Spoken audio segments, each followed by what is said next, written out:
The founding of the New Age movement can be traced back to the 19th century in Theosophy.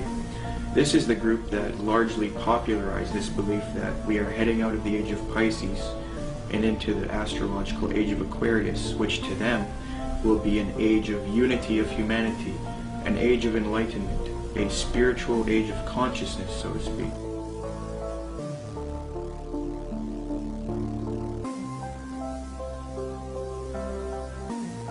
It's very clear, yes, there's going to be a one world, political, economic, religion, and this is what all the globalists, the elite, the high-level occultists, the high-level New World Order people, this is what they're wanting. This is what the Bible pretty much clearly predicts as well.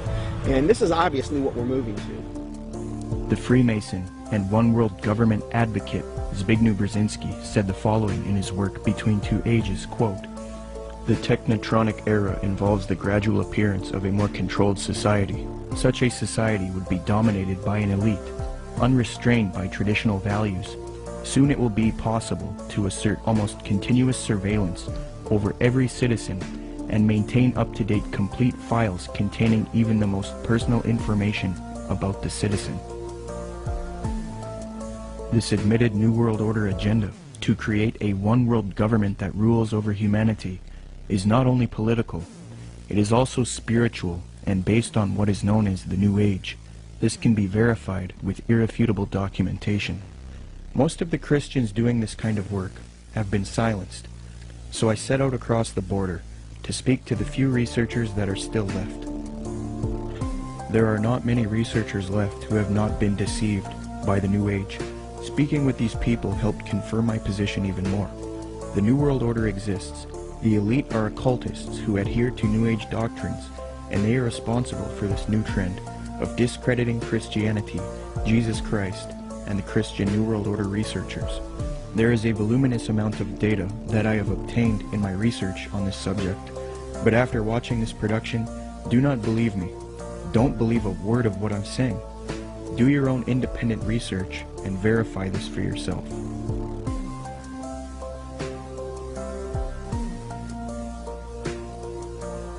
The very word secrecy is repugnant in a free and open society, and we are, as a people, inherently and historically opposed to secret societies, to secret oaths, and to secret proceedings.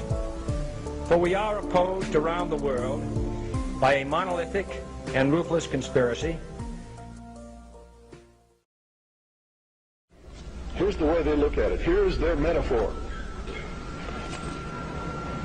Adam and Eve were held prisoner in the Garden of Eden by an unjust, cruel, and vindictive God.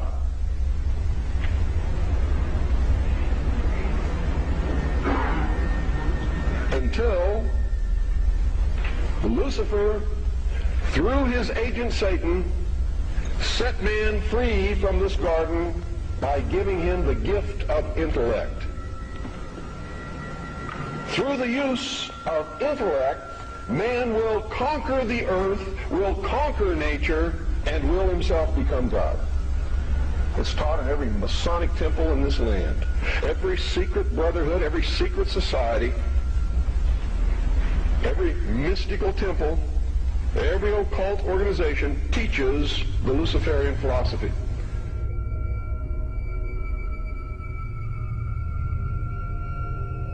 To understand the New World Order and the New Age worldview, we must go back into history and examine its origins. But first we must define our terms. By New Age, I am speaking about a worldview that has many facets and components, such as astrological and zodiacal beliefs in the New Age concept, channeling higher powers to achieve knowledge, meditation, the belief that all is one, or forms of monism, the belief that we can attain godhood, esotericism, or in other words, reinterpreting ancient texts to find hidden meanings and unify all religious belief into one, the belief that we need a one-world system for the coming age of Aquarius. By New World Order, I am talking about a political agenda to create a one-world system, one-world government, one-world economy, unity of humanity into one organism, control over humanity, and submission of the masses. but today the largest countries of the world have agreed a global plan for recovery and reform, I think a new world order is emerging, and with it the foundations of a new and progressive era of international cooperation. To understand what is going on today with respect to the New World Order and the New Age movement, we must have recourse to the 19th century organization called the Theosophical Society. This organization in particular, among others, is largely responsible for the modern New Age movement and the political doctrine known as the New World Order. The founder of this organization was a woman named Helena Petrovna Blavatsky. Born August 12, 1831, Helena Blavatsky was very interested early in her life in the supernatural and the mythological. From 1848 to 1858, Blavatsky would travel the world to ascertain an understanding of the religious traditions of the world. She claimed to have traveled to South America, Egypt, Canada, France, Greece, Mexico, Tibet, India, Germany, and England during this time. It is said that during this travel she learned many mysteries, secrets, and occult knowledge from every walk of life. With all of this new esoteric information in her mind, she moved to New York in 1873. Then in 1875, she formed an occult organization called the Theosophical Society. She founded this society with two men, Colonel Henry Steele Olcott and William Quan Judge. According to Olcott, Theosophy already had thousands of members and branches all over the world by 1885. After New York, Blavatsky and Olcott established the Theosophical headquarters in India, and the membership roster grew increasingly as time went on. Blavatsky's influence came from her writings. Her first book was entitled Isis Unveiled, published in 1877. She started a magazine in 1887 called Lucifer Magazine. Her principal work, The Secret Doctrine, was then published in 1888. She then wrote The Key to Theosophy and The Voice of Silence. These works are now famous, and contained in these writings are the doctrines that helped mold the New Age movement to what it is today. It is said that part of Blavatsky's book, The Secret Doctrine, was channeled to her through an ascended master or highly evolved being called Kuthumi, who spoke to her. Belief in these ascended masters who communicate to humanity is very crucial when studying the New Age. We will look at that doctrine later. The age concept that says humanity is leaving the age of Pisces and entering the golden era or age of Aquarius was popularized by Blavatsky. She taught Theosophists, at any rate, some of them who understand the hidden meaning of the universally expected avatars, messiahs, socioshis, and Christs, know that it is no end of the world, but the consummation of the age, i.e. the close of a cycle, which is now fast approaching. Again, the messianic cycle of the man connected with Pisces. It is a cycle, historical, and not very long, but very occult, lasting about 2,155 solar years. It occurred 2,410 and 255 BC, or when the equinox entered into the sign of Ram, and again into that of Pisces. When it enters in a few years the sign of Aquarius, psychologists will have some extra work to do, and the psychic idiosyncrasies of humanity will enter on a great change. These Theosophists teach that Jesus was simply a representation of the age of Pisces, in that he was an initiate into the mystery schools, or cults of spiritual teachers and masters. They teach people that the new age of Aquarius is going to be that of a utopia, where the world unites into a one-world system, the exiting out of Jesus' age, and the entering into a new world teacher's age. They say each age is accompanied by a great world teacher, be it Buddha, Jesus, etc. So for the advent of the age of Aquarius, they claim a new world teacher will guide humanity into it. Blavatsky was reluctant to fuse these theosophic beliefs with politics, however. Nonetheless, she still advocated monism and a one-world brotherhood, or uniting, of mankind. In Blavatsky's book, The Key to Theosophy, she lists three main goals of theosophy: universal brotherhood of humanity without distinction of race, color, or creed; to promote the study of the world's religions and to investigate the hidden mysteries of nature.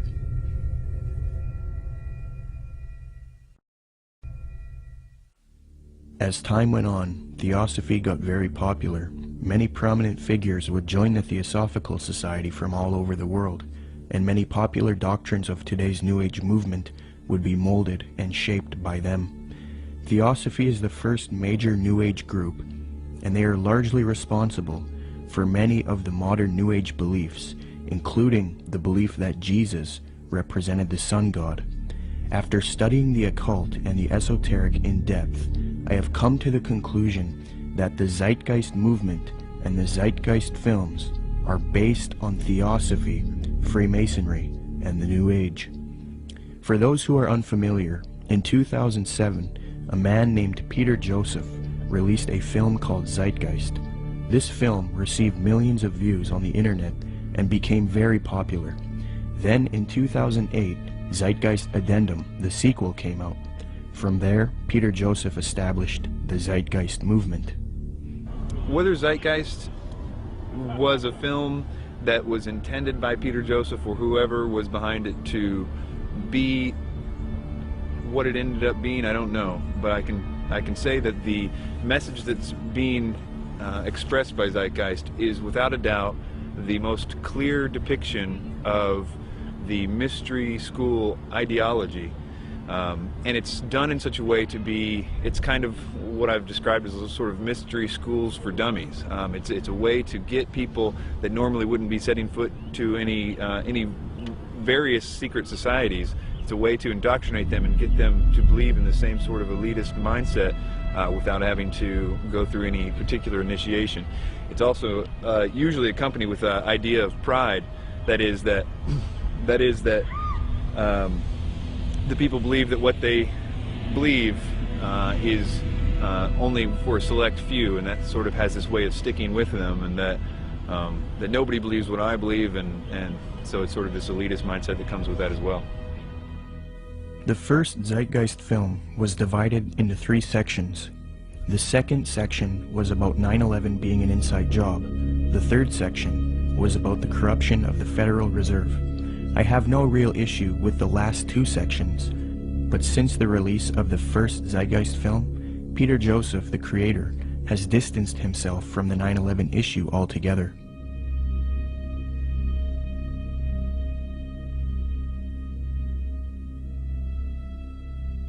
This makes me wonder if the only reason he spoke about 9/11 in the first film was to get the 9/11 truth movement on board with his agenda. The first section of the film is what I have an issue with. Contained in this section is the modern belief system of the New Age movement, the Theosophical Society, and Freemasonry. With the Zeitgeist, it's, you know, Satan's good at what he does, bottom line. And the first one, what they do is they come right out, and in the first segment, I think like the first 38 minutes, they just go after Jesus Christ, his deity. Basically what they try to do is convince everyone that Jesus Christ is just a knockoff of Horus and a lot of the other pagan deities, and they try to draw all these parallels and similarities. These parallels and similarities have all been debunked by Bible scholars and things. In fact, I think there's even a couple challenges up on the internet, the Zeitgeist Challenge, where they offer money if they can actually. So they've been debunked. I've done, oh my word, I don't know how many teachings debunking both movies. But if somebody were to see that for the first time and not know any different, oh hey, it sounds convincing, sounds, you know, this or that. And so what they've got to do is discredit the Word of God, the deity of Jesus Christ. As Theosophy grew, it produced influential figures such as Annie Wood Besant, born October 1st, 1847. She was a Marxist and a socialist. Besant was so inclined towards socialism that she defended it in public debates. One such debate was conducted between her and a man by the name of G.W. Foote, a secularist who supported republicanism. The debate was held at the Hall of Science on February 2nd, 9th, 16th, and 23rd, 1887, a 4-night debate series. The title of the debate was, "Is Socialism Sound?" Angelique Richardson and Chris Willis from the University of London Institute for English Studies, when commenting on Besant's worldview, note, quote, "The socialist feminist Annie Besant joined the Marxist-based Social Democrat Federation, SDF, in the 1880s. Annie Besant met the founder of Theosophy, Helena Blavatsky, in 1890, and she quickly read Blavatsky's material. Besant recorded her first acquaintance with Blavatsky. She wrote, quote, "I was standing with my hand in her firm grip and looking for the first time in this life straight into the eyes of HPB. We rose to go, and for a moment veil lifted, and two brilliant, piercing eyes met mine, and with a yearning throb in the voice, 'Oh, my dear Mrs. Besant, if you would only come with us.' I said a commonplace, polite goodbye, and turned away with some inanely courteous and evasive remark. 'Child,' she said to me long afterwards, 'your pride is terrible. You are as proud as Lucifer himself.'" Besant would get involved with the secret society known as Freemasonry. In 1902, she established the International Order of Co-Freemasonry, and then set up lodges all over the world with theosophic underpinnings. Theosophy, Freemasonry, and Marxism are all connected with the New Age movement. Besant would become president of the Theosophical Society in 1908. As I give you the history and lay the framework for the origins of the modern New World Order ideology and the New Age movement, it is important to note the role of Freemasonry. As previously noted, Theosophy and Freemasonry were somewhat affiliated in the late 19th century. In fact, Helena Blavatsky received an honorary degree of Apprentice Companion, Perfect Mistress, Sublime Elect Scotch Lady, from the Rite of Adoption. She was awarded with these titles by the 33rd degree Freemasons John Yarker, M. Kaspari, and A.D. Lowenstock. Here is a reprint of the Masonic certificate that Blavatsky received.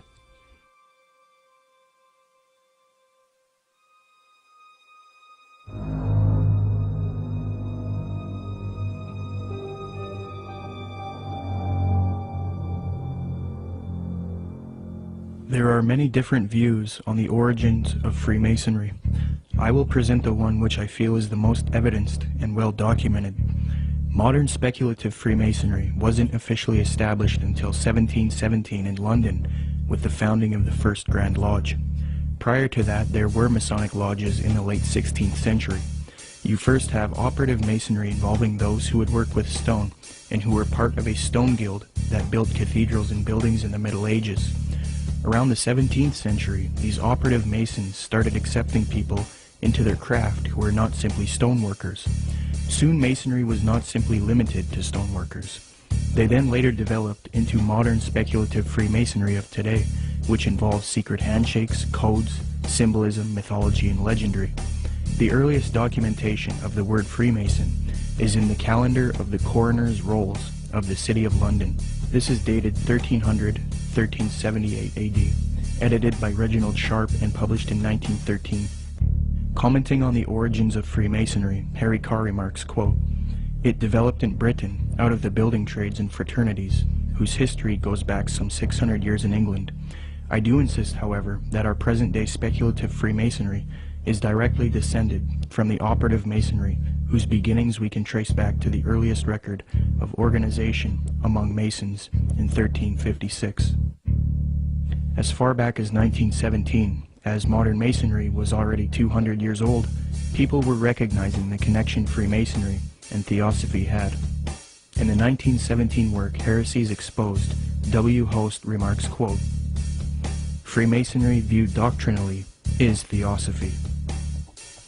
With respect to the previously mentioned Zeitgeist films and the Zeitgeist movement, I will demonstrate that after a thorough study into these teachings of Theosophy and Freemasonry, it becomes quite clear that this film and movement, which has captivated so many truth seekers, is nothing more than the externalization of Theosophy, Freemasonry, and the New Age to the public. This is important because if it turns out that Zeitgeist is leading people into Theosophical and Freemasonic ideologies, it means that rather than standing against the New World Order One World Government agenda, like the anti-New World Order movement is supposed to be doing, truth seekers are actually associating themselves with ideologies and organizations that are connected to the New World Order, which I will also demonstrate. I will now qualify this hypothesis since I have laid the foundation for Theosophy and Freemasonry. Theosophists and Freemasons, as part of their esoteric doctrine, taught that Jesus was the sun god, the S-U-N, in the sky, and that he was based on the age of Pisces within the zodiac. The Marxist Theosophist Annie Besant taught her students, quote, "Then the sun retrograded into Pisces at the time of the birth of Jesus Christ, the Pisces influence being shown by cures performed by stepping into pools of water, Christ choosing his first apostles from fishermen," unquote. Similarly, the founder of Theosophy, Helena Blavatsky, taught, quote, "Ichthus, a fish. Some of his early disciples were fishermen. Pisces, a conventional shape for the fish," unquote. The notorious Freemason Manly Palmer Hall taught, quote, "During the age of Pisces, the fish was the symbol of divinity, and the sun god fed the multitude with 2 small fishes." In another context, Blavatsky reinforces Theosophy's belief about Jesus, quote, "For the salvation of the world, this was the sun, shorn of his golden rays, and crowned with blackened ones, symbolizing this loss as the thorns. Jesus and even Apollonius of Tyana were but epitomizers of the history of the sun." These doctrines are very sacred to Theosophists and Freemasons. The first section of the first film, Zeitgeist, externalizes these same Theosophic and Freemasonic beliefs, fringe views that historians and scholars dismiss. Zeitgeist repeats, quote, "Jesus is the Son of God.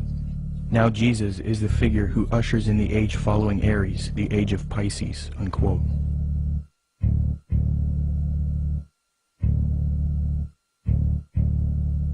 Now, noticing these parallels, one might think that Peter Joseph, the creator of Zeitgeist, was ignorant of the fact that he was indoctrinating people into Theosophic and Freemasonic ideologies.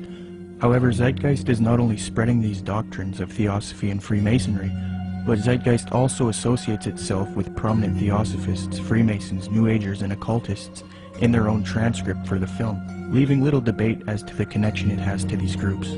Zeitgeist listed all of its sources for the film in its online transcript, and among the names of people appealed to are Helena Blavatsky, the founder of Theosophy, the Freemason Albert Churchward, New Ager Acharya S., New Ager occultist and theosophical apologist Jordan Maxwell, the Druid Gerald Massey, Edward Carpenter, the socialist and acquaintance of Theosophist, Freemason and Marxist Annie Besant, the Freemason Manly P. Hall, and the Druid Godfrey Higgins, who is associated with Helena Blavatsky. The fact that Zeitgeist chooses to associate itself with these prominent Freemasons, Theosophists, New Agers, and occultists shows us why the truth movement should avoid them. It is a well-known fact that these same esoteric organizations have openly stated that they wish to indoctrinate the public with their esoteric religious ideas and externalize their views to humanity, eventually resulting in a new world order for the age of Aquarius, which they all await with anticipation. Let me qualify this. As Theosophy grew, it produced another prominent woman named Alice Bailey, born June 6, 1880. She is one of the most influential Theosophists, and it was her who was responsible for convincing New Agers that humanity needs to make a one-world government and one-world religion for the age of Aquarius. In order to achieve this system, she deemed it necessary to teach humanity the religion of Theosophy and Freemasonry, the same doctrines that Zeitgeist is now spreading. Speaking on the spiritual war between esotericists and people who refuse to accept the New Age, she says, quote, "It will be fought largely with mental weapons and in the world of thought. It will involve also the emotional realm from the standpoint of idealistic fanaticism. This inherent fanaticism will fight against the appearance of the coming world religion and the spread of esotericism. It must not be forgotten that only those souls who are on the probationary path, or the path of discipleship, will form the nucleus of the coming world religion. There is no question, therefore, that the work to be done in familiarizing the general public with the nature of the mysteries is of paramount importance at this time. When the Great One comes with his disciples and initiates, we shall have the restoration of the mysteries and their exoteric presentation as a consequence of the first initiation." Alice Bailey also reveals that Freemasonry is meant to produce advanced occultists and is in accord with the theosophical goals. Quote, "The Masonic movement, when it can be, divorced from politics and social end, from its present paralyzing condition of inertia, will meet the need of those who can and should wield power. It is the custodian of the law, it is the home of the mysteries and the seat of initiation. It holds in its symbolism the ritual of deity, and the way of salvation is pictorially preserved in its work. The methods of deity are demonstrated in its temples, and under the all-seeing eye, the work can go forward. It is a far more occult organization than can be realized, and it's intended to be the training school for the coming advanced occultists, unquote. The main source of Zeitgeist is Acharya S. She advocates one world system under the age of Aquarius. This is very interesting as the main source that this traces back to is Alice Bailey. You can trace this to one book in particular called The Externalization of the Hierarchy, which advocates this extensively and even openly admits this in the first few pages of that volume. In his book The Arcana of Freemasonry, the Freemason Albert Churchward that Zeitgeist appealed to gave the following admission, quote, "Can the unity of the world be accomplished by Freemasons? Yes, and by Freemasons only." There is a common misconception about Freemasonry, and that is that many people believe it is merely a friendly fraternity where men meet up to network and socialize. This is partially true, but there are elements of Freemasonry that are not so innocent. The Freemasonic Society was infiltrated in the late 18th century by an organization called the Order of the Illuminati. There's a lot of fictional, embellished information about the Illuminati, but if you sift through all of the data, there are some very important key facts. All historians will grant that the Illuminati certainly existed in Bavaria, Germany, and that it was founded in 1776 by a man named Adam Weishaupt. This organization was a type of revolutionary organization that sought political and societal reform. The order grew and became very popular. It was then outlawed by the patriotic ruler of Bavaria, Duke Karl Theodor. He issued 3 edicts against the Illuminati, the third being in 1787. Illuminati writings were discovered after raids of castles and arrests of members. These writings were then translated from Old High German by 2 men contemporary with the Illuminati, Abe Barrel and John Robison. The writings were published in their works, Proofs of a Conspiracy and Memoirs Illustrating the History of Jacobinism.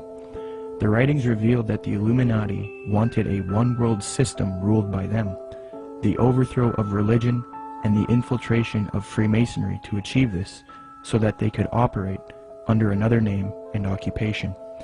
The founder of this order, Adam Weishaupt, stated, quote, "Do you realize sufficiently what it means to rule in a secret society, not only over lesser or more important of the populace, but over the best of men, over men of all ranks, nations, and religions, to rule without external force, to unite them indissolubly, to breathe one spirit and soul into them, men distributed over all parts of the world." The prolific Freemasonic author and historian Albert Mackey reports, quote, "To give the order a higher influence, Weishaupt connected it with the Masonic institution, after whose system of degrees and esoteric instruction and of secret modes of recognition it was organized. The order at first was very popular, and enrolled no less than 2,000 names upon its registers, among whom were some of the most distinguished men of Germany. It extended rapidly into other countries, and its lodges were to be found in France, Belgium, Holland, Denmark, Sweden, Poland, Hungary, and Italy. The original design of Illuminism was undoubtedly the elevation of the human race, but it cannot be denied that in the process of time, abuses had crept into the institution, and that by the influence of unworthy men, the system became corrupted. So fused with Freemasonry in the 18th century was the doctrine of elitism and globalization, the overthrow of religion, namely Christianity. The question is, did the Illuminati cease to exist after it was outlawed in Bavaria, or did it live on? According to historians like Mackey and others, the Illuminati infiltrated Masonic lodges all over Europe before it was persecuted by the Bavarian government. So with that in mind, How could the Bavarian government stop this order if it was already all over Europe? The answer is they couldn't have. The Illuminati was too big, and thus it continued under Freemasonry. The French historian Henry Martin reports, quote, Vicept proposed as the end of Illuminism the abolition of property, social authority, nationality, and the return of the human race to the happy state in which it formed only a single family, without artificial needs, without useless sciences, every father being priest and magistrate. President George Washington himself was convinced that the Illuminati existed after 1785, when it was outlawed in Bavaria. He corresponded with the Reverend named G.W. Snyder, voicing his concerns about the Illuminati. This was written 13 years after the Illuminati was outlawed in Bavaria. George Washington states, quote, I have heard much of the nefarious and dangerous plans and doctrines of the Illuminati. It was not my intention to doubt that the doctrines of the Illuminati and the principles of Jacobinism had not spread in the United States. On the contrary, no one is more truly satisfied of this fact than I am. The idea that I meant to convey was that I did not believe that the lodges of Freemasons in this country had, as societies, endeavored to propagate the diabolical tenets of the first or the pernicious principles of the latter, if they are susceptible of separation, that individuals of them may have done it, or that the founder or instrument employed to found the democratic societies in the United States may have had these objects and actually had the separation of people from their government in view, is too evident to be questioned. From President Washington, we learned that he believed the Illuminati was nefarious and dangerous. He had little doubt about the Illuminati spreading to America by 1798. He was truly satisfied, or in other words, convinced of this fact. He thought it was too early for whole Masonic lodges to be striving for Illuminati objectives, but he did believe individuals within American lodges were certainly doing so. He believed the founder or instrument used to found the democratic societies in the USA may have had Illuminati objectives in mind, and that they had the separation of the people from their government in view. According to Washington, these things are too evident to be questioned. That same year, the president of Yale University, Timothy Dwight IV, spoke out against the Illuminati. Quote, the great and good ends proposed by the Illuminati as the ultimate objects of their union are the overthrow of religion, government, and human society, civil and domestic. Joseph Willard, the president of Harvard University, said in a speech in New Hampshire, quote, there is sufficient evidence that a number of societies of the Illuminati have been established in this land of gospel light and civil liberty, which were first organized from the Grand Society in France. They are doubtless secretly striving to undermine all our ancient institutions, civil and sacred. These societies are closely leagued with those of the same order in Europe. They have all the same objects in view. The enemies of all order are seeking our ruin. Should infidelity generally prevail, our independence would fall, of course. Our republican government would be annihilated.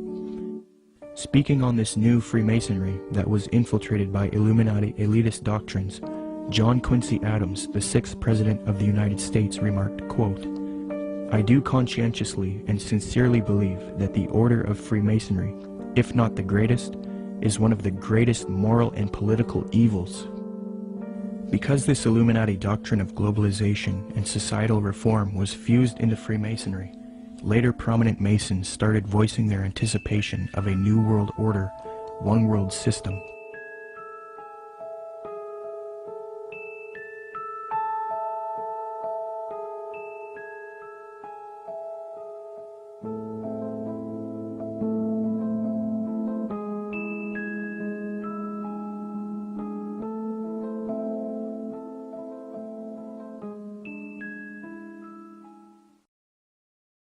Freemasonry is just one of many ways to get people into the occult.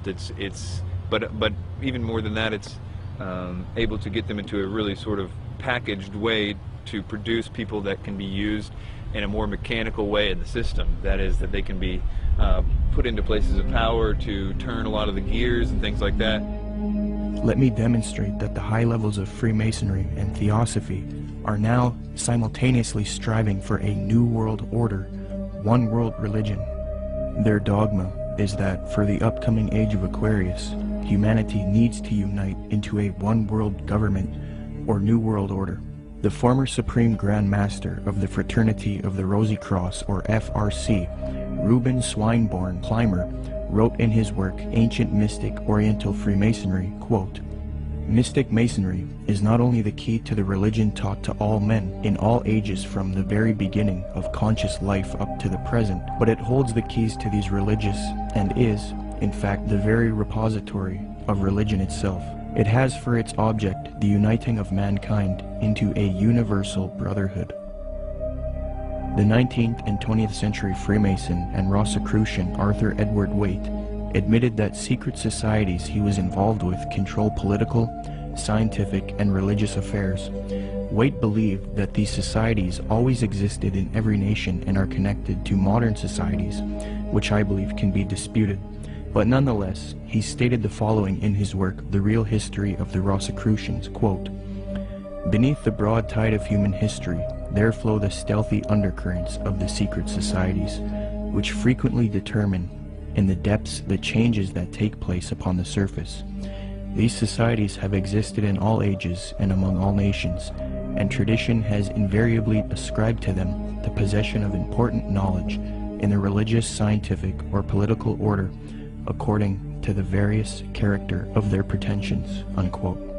The official Freemasonic Scottish Rite magazine, entitled The New Age magazine, admits that it is for a New World Order, New World Religion, and New Age, quote, "Great God our King has chosen the great American public schools to pave the way for the new race, the new religion, and the new civilization that is taking place in America. Any mother, father, or guardian who is responsible for the taking away of the freedom of mind, freedom of will, or freedom of spirit is the lowest criminal on earth, because they take away from that child the God-given right to become part of God's great plan in America for the dawn of the new age of the world." 33rd degree Freemason Manly Palmer Hall advocated world government, quote, "The new Atlantis sets forth an ideal government of the earth. It foretells that day when in the midst of men there shall rise up a vast institution composed of the philosophic elect, an order of illumined men band together for the purpose of investigating the laws of life and the mysteries of the universe. The age of boundaries is closing, and we are approaching a nobler era when nations shall be no more, when the lines of race and caste shall be wiped out, when the whole earth shall be under one order, one government, one administrative body," unquote. Alice Bailey, the prominent theosophist, stated, quote, "The new era is coming. The new ideals, the new civilization, the new modes of life, of education, of religious presentation, and of government are slowly precipitating, and nothing can stop them." N. Sri Ram, a prominent theosophist and New World Order advocate, stated, quote, "Let us first consider the restoration of the mysteries. It is well known among members of the co-Masonic movement that its work has been faithfully continued up to the present, and that its number of lodges has steadily increased. I imagine that at such an auspicious time, when the inner and outer worlds will have come much nearer together, some of the great leaders of the hierarchy might take part in the outer work of reconstruction, and will then become the recognized leaders of the new world government," unquote.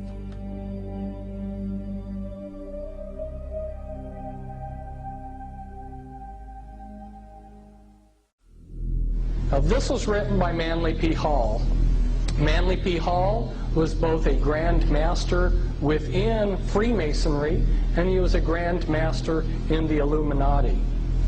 And he says, "All of sincere heart will find consolation in the conviction that powers beyond and above human corruption continue to administer the destiny of the globe.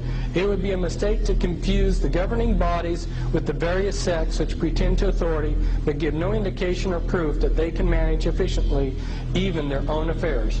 Now, Manly P. Hall knows who he's referring to here because he's part of that secret body. But of course, he speaks positively of it. The Zeitgeist films and movement have more ties to Theosophy and Freemasonry. At just 2 minutes into the second Zeitgeist film, Zeitgeist Addendum, a lecture of a man by the name of Jiddu Krishnamurti is played.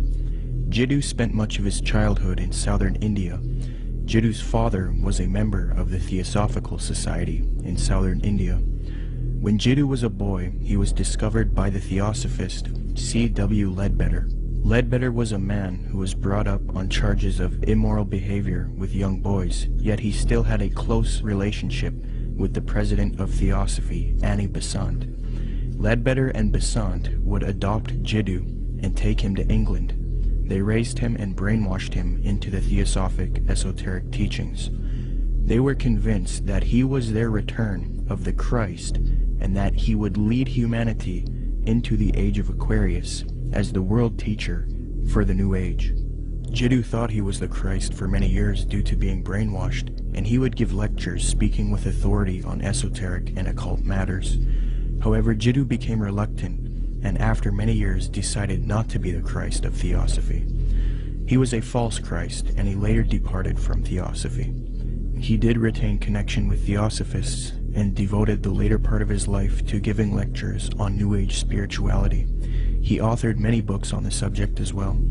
The fact that Zeitgeist would include this man in their film, knowing his deep connection with Theosophy, should demonstrate to everyone the New Age esoteric nature of the Zeitgeist films and movement. One of the main claims of Zeitgeist is that the gospel story of Jesus is derived from the stories of previous pagan gods. They attempt to draw parallels between Jesus and these other gods to try to show that the story of Jesus is just a copycat story. Subsequently, these claims have all been debunked by scholars and historians. Zeitgeist appealed to Acharya S. for this theory. These claims can be found in her book, The Christ Conspiracy. Interestingly, it was the founder of Theosophy, Helena Blavatsky, and the Marxist theosophist Annie Besant who popularized these types of arguments and inserted them into the New Age movement. The emphasis is removing uniqueness from Jesus Christ and Christianity, because to the New Ager, humanity is leaving Jesus' age of Pisces, which they believe is now evil.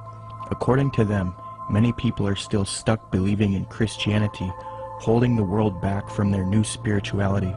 So what better way to fix this problem than to discredit the avatar of the previous Piscean age, Jesus Christ? They will even go as far as to say Jesus never existed in order to lead people away from Christianity. Thus the masses are now on board with the new Aquarian world order. Even modern New Agers around today will utilize this deception. New Age spokesman and disciple of Alice Bailey in Theosophy, Benjamin Creme, states, quote, "The 5 major initiations which take one to liberation have their symbolic enactment in the life of Jesus. That is what the gospel story is really about. It is a very ancient story and has been presented to mankind again and again in different forms long before the time of Jesus," unquote. When one compares Acharya S.'s book, The Christ Conspiracy, to Helena Blavatsky's book, Isis Unveiled Volume 2, it becomes quite clear where Acharya got much of her material. For extensive rebuttals to this copycat thesis, see the following books, videos, and articles. The 3 things that Zeitgeist adopts from Theosophy and Freemasonry with respect to theology are 1. The belief that the story of Jesus was copied from other religions. 2. That Jesus is a representation of the sun. And 3. That Jesus ushered in the age of Pisces. It makes sense why Theosophists would spread these views, because they want a world system for the age of Aquarius, and in discrediting Christianity and connecting Jesus to astrology, they can get apostate Christians on board. But why then does Zeitgeist spread this propaganda? Interestingly, the creator of Zeitgeist, Peter Joseph, has wanted a world system or utopia paradise on Earth since the release of the first Zeitgeist film. And as far as the spiritual aspect of life, you know, we're all pure spirituality. Of course there's something outside of understanding, because we're just a fragment inside this larger whole. I end Zeitgeist with a very positive note. We're talking about the consciousness, the whole consciousness, because you can scientifically orient yourself and even more importantly, spiritually orient yourself into a collective consciousness to realize that we're all one organism. And the moment people stop dividing themselves up and generating religious division, political division, the moment people stop fighting amongst themselves is the moment paradise will dawn. Similarly, Zeitgeist's main source, Acharya S., has advocated the New Age of Aquarius that the elitist Theosophists and Freemasons await in her 1999 work, The Christ Conspiracy, quote, "But the future is now, and the maneuvers are being unveiled. As far as Christianity's role in this new age, Carpenter states, quote, "Christianity, therefore, as I say, must either now come frankly forward and acknowledge its parentage from the great order of the past, seek to rehabilitate that, and carry mankind one step forward in the path of evolution, or else it must perish. There is no alternative." Despite the vilification of the so-called New Age movement, the fact is that we are entering into a new age. The age referred to in the gospel tale is that of Pisces, and through contrivance and duplicity, coercion and slaughter, the fish god Jesus, the Piscean solar avatar, has indeed been with us. But now it is the close of the age, and his time is over. As Hancock says, we live today in an astrological no man's land, at the end of the age of Pisces, on the threshold of the new age of Aquarius. Traditionally, these times of transition between one age and the next have been regarded as ill-omened. Ill-omened verily, as the ongoing destruction of the earth and the endless warfare over ideology will indeed produce the Armageddon so long awaited and planned by those who cannot live for today but must look towards an afterlife. By realizing the cultural unity revealed behind the Christ conspiracy, however, humanity can pull together and prevent this fall to create a better world. 75 years before Zeitgeist's main source Acharya S. penned that admission, the former president of Theosophy, Annie Besant, wrote something almost exactly the same, quote, "The equinox will reach the sign of Aquarius, coinciding the great cycle of influence. We can indeed hope to put a complete end to all the influence of the past cycle, with its tyranny, slavery, war, and cruelty.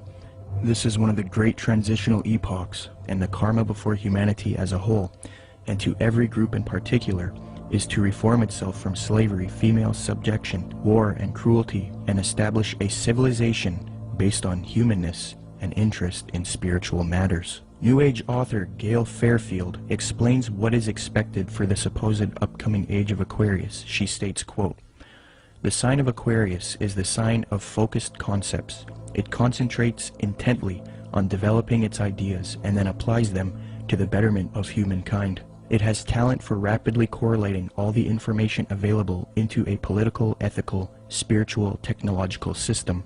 Aquarius creates optimal features for individuals and for humanity because it needs alternatives, possibilities, and something to move towards. Overall, Aquarius is a reformer and visionary working to create its utopia," unquote. Isn't it interesting that right after Zeitgeist promoted the Aquarian New Age concepts in the first Zeitgeist film, the second film, Zeitgeist Addendum, then goes on to convince its followers to strive for a similar Aquarian one-world system, New World Order, called the Venus Project. Indeed, the solution offered by the film Zeitgeist Addendum is that humanity needs to unite into the very same thing that Theosophy and Freemasonry wants it to unite into, a one-world universal esoteric brotherhood of humanity, a new world order. I think that the coming new system that the occultists speak of it's really crucial to understand that what they're talking about is not going to look like what we think the New World Order's control grid will look like. They believe that the utopia will be one of a spiritual utopia, one that's free of wars and religion. It's easy for a lot of people to have idealistic views about it. They're going to make it sound wonderful, which is what like the Zeitgeist Addendum particularly does in the second part, where they talk about, oh, we're going to like, you know, have free energy, we're going to provide your needs. There's been talk about erasing all debts. That's more the Venus Project is more what Jacques Fresco. That's more what he's into. Okay, this is his utopian approach to the New World Order, where I literally heard him say on the addendum where he said we'll have no laws. All laws will be done away with. I thought to myself, all law. I mean, nobody's going to have to work. It's just going to sound like wonderful. I mean, he's talking about how are people going to make movies. Well, you won't have to, and you can do whatever you want. And if you make a painting, you can give it to somebody. I mean, this utopian world, but it's going to come at an extremely high price regarding the mark of the beast. It's not going to be what they're cracking it up to be, and most likely, it's only going to come with massive depopulation, and they're going to probably try to pull that off a number of different ways. But you have the Zeitgeist this utopian approach, and then you also have the way the Ascended Master, some of the Ascended Masters say will be done through a project called Nasera, which, you know, is very similar in what the Zeitgeist Addenda talks about. It's just kind of a different flavor of it all. So which one they're actually going to be able to pull off, it's up, if the Lord lets them do it, it's kind of up to the Lord. It's hard to say which way it'll go. Which one they're actually going to be able to pull off, it's up, if the Lord lets them do it, it's kind of up to the Lord. It's hard to say which way it'll go. The Venus Project looks like Francis Bacon's New Atlantis, this concept that has been with the occult realm for a long time. Whether they call it the New Atlantis or whether they call it some coming utopia or the, you know, some Platonic version of the New Age, the New World Order, a lot of people, those terms were viewed in a completely different context that I think a lot of us in the truth movement see the New World Order. It's a totally different thing that they're hoping will happen. And I think that we can be in danger if we think that the New World Order is just going to be a police state control grid, which I think it will be, but I think it will be in the context of a lot of supernatural things going on. So it's going to look like the old world order is gone, and in doing so, it's going to be exactly what those like Francis Bacon and all the others have mentioned. This new world order is going to be proposed to look just like the Venus Project, but I can tell you that won't be the case for very long. It might be right at the beginning, but not as it goes on. According to the New Agers, Theosophists, as well as many elitists and Freemasons, there exists a group of highly evolved men and women called the Masters of Wisdom. These powerful groups claim that Buddha, Krishna, Muhammad, and Jesus were all masters of wisdom, and that a being named Maitreya is the leader of these beings, who in turn is subject to the true leader, Sanat Kumara. New Age Theosophist Dane Rudhar concedes that the leader of the Masters, Sanat Kumara, is in fact Satan, according to the esotericists. Quote, Satan is an anagram for Sanat Kumara, who in the esoteric philosophy of India is the Promethean being who gave mankind the fire of self-conscious and independent individual selfhood, unquote. John Michael Greer in the New Encyclopedia of the Occult notes, quote, Satan has a possible echo in theosophic lore, where the Lord of the world, the spiritual ruler of the earth, and the head of the Great White Lodge is Sanat Kumara, a lord of the flame who descended to earth from Venus in a fiery chariot some 6 million years ago, unquote. Helena Blavatsky taught her students that it is actually Satan who is God, the Messiah, and that Jehovah is the evil one. She stated, quote, It is but natural, even from the dead letter standpoint, to view Satan, the serpent of Genesis, as the real creator and benefactor, the father of spiritual mankind. For it is he who was the harborer of light, bright radiant Lucifer, who opened the eyes of the automation created by Jehovah, as alleged, and he who was the first to whisper, In the day ye eat thereof, ye shall be as Elohim, knowing good and evil, can only be regarded in the light of a savior, an adversary to Jehovah, the personating spirit. He still remains in esoteric truth, the ever-loving messenger, the angel, the seraphim and cherubim, who both knew well and loved still more, and who conferred on us spiritual instead of physical immortality. The Theosophist H. Alexander Fusel seeks to deify Satan, quote, Satan, then, was originally a divine being destined to carry light and life to the netherworlds. He stands for the gift of free will and self-conscious mind to man, a power which at once seduces and uplifts man, for with free will comes the power to go astray. Satan is therefore man's teacher, unquote. Once you are willing to give worship to Satan is when you are given a certain kind of power that the deceived, those that are just thinking it's them or thinking that something else, can't have access to. So Freemasonry is a systematic way to get people to that level without actually just coming out and saying it right at first. One of the former leaders of the Theosophical Society, who was contemporary with Blavatsky and Annie Besant, tells us what the 19th century position on Satan is. In his work Spiritualism, Madame Blavatsky, and Theosophy, Rudolf Steiner states, quote, Lucifer is not a being that we can see with our present-day physical eyes. Lucifer can be seen only with the awakened clairvoyance.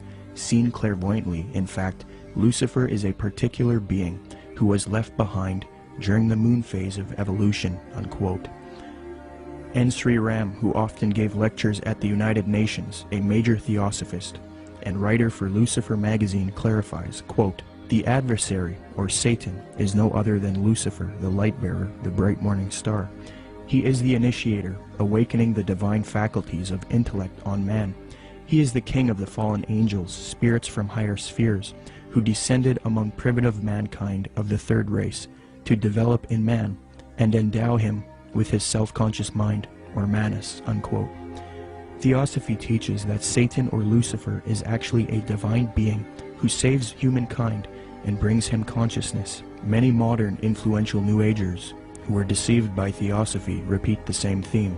David Spangler admits that Lucifer is a being that New Agers honor, and the light of Lucifer is the light of God. Quote, "The true light of Lucifer cannot be seen through sorrow, through darkness, through rejection. The true light of this great being can only be recognized when one's own eyes can see with the light of the Christ, the light of the inner sun. Lucifer works within each of us, trying to bring us to wholeness. And as we move into a new age, which is the age of man's wholeness, each of us, in some way, is brought to that point which I term the Luciferic initiation, the particular doorway through which the individual must pass if he is to come fully into the presence of his light and his wholeness. Lucifer comes to give us the final gift of wholeness. If we accept it, then he is free, and we are free. That is the Luciferic initiation. It is one that many people now, and in the days ahead, will be facing, for it is an initiation into the new age. It is an initiation of leaving the past and moving into the new, shedding our guilts and fears, our anxieties, our needs, our temptations, and becoming whole and at peace, because we have recognized our inner light and the light that enfolds us, the light of God," unquote. So indeed, the Luciferian doctrine is fused into the New Age movement due to Theosophy. Along with this doctrine is the belief that because of Satan, man is now thinking he will evolve, conquer the world, conquer nature, and become a god. The Freemason W.L. Wilmhurst bolstered the fact that Freemasonry is aimed at creating god men. The purpose of initiation is attaining godhood, he states, quote, "The height of the lodge, even as high as the heavens, implies the range of consciousness possible to us. When we have developed our potentialities to the full is infinite. Man who has sprung from the earth and developed through the lower kingdoms of nature to his present rational state has yet to complete his evolution by becoming a godlike being and unifying his consciousness with the omniscient, to promote which is and always has been the sole aim and purpose of all initiation," unquote. Danny and Englewood, you're on the air. Go ahead. Yeah, you're going to take this the wrong way, Peter J., director of Zeitgeist, but what you just said sounds exactly like Satanism. Not saying that you are satanic. I don't believe in Satanism. If you want to use that word, you know what Satanism is? That's your own idea. Satanism is? Atheists. People who do not believe in a God. People who believe that man is God. That's what Satanism correct. is. You are God. Okay, then you are a Satanist. You are God. You are God. You are God.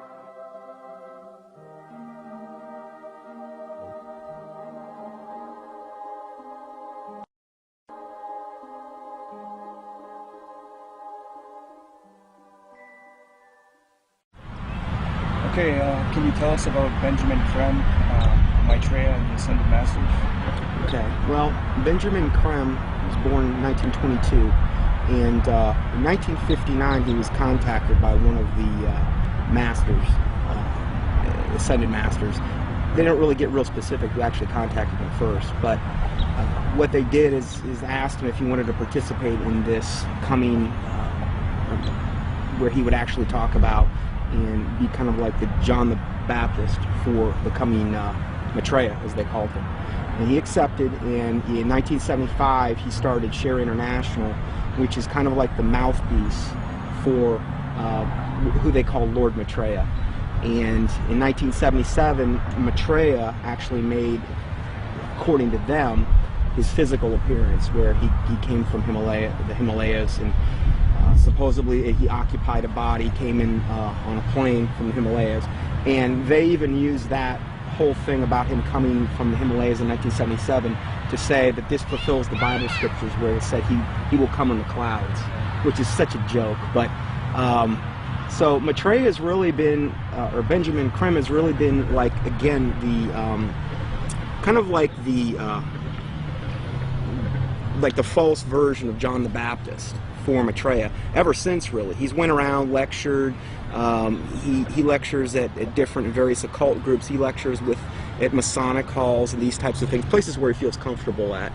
And he's been trying to herald in Maitreya for a long time. They've made many predictions where, you know, they said, okay, he's most likely going to appear within this time frame, and most of the time they've just got everything wrong. So they'll say, well, he could appear any moment, but we don't really know when.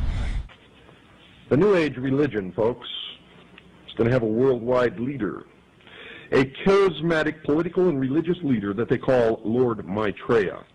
At least so far that's who they call him, or that's what they call him. This individual, as far as I know, has not made his public appearance yet, but the New Agers claim that he is on the earth at the present time. They claim that he came to live with the Asian community in East London, England, in July 1977 by descending from his ancient retreat in the Himalaya mountains along the border of India and Tibet.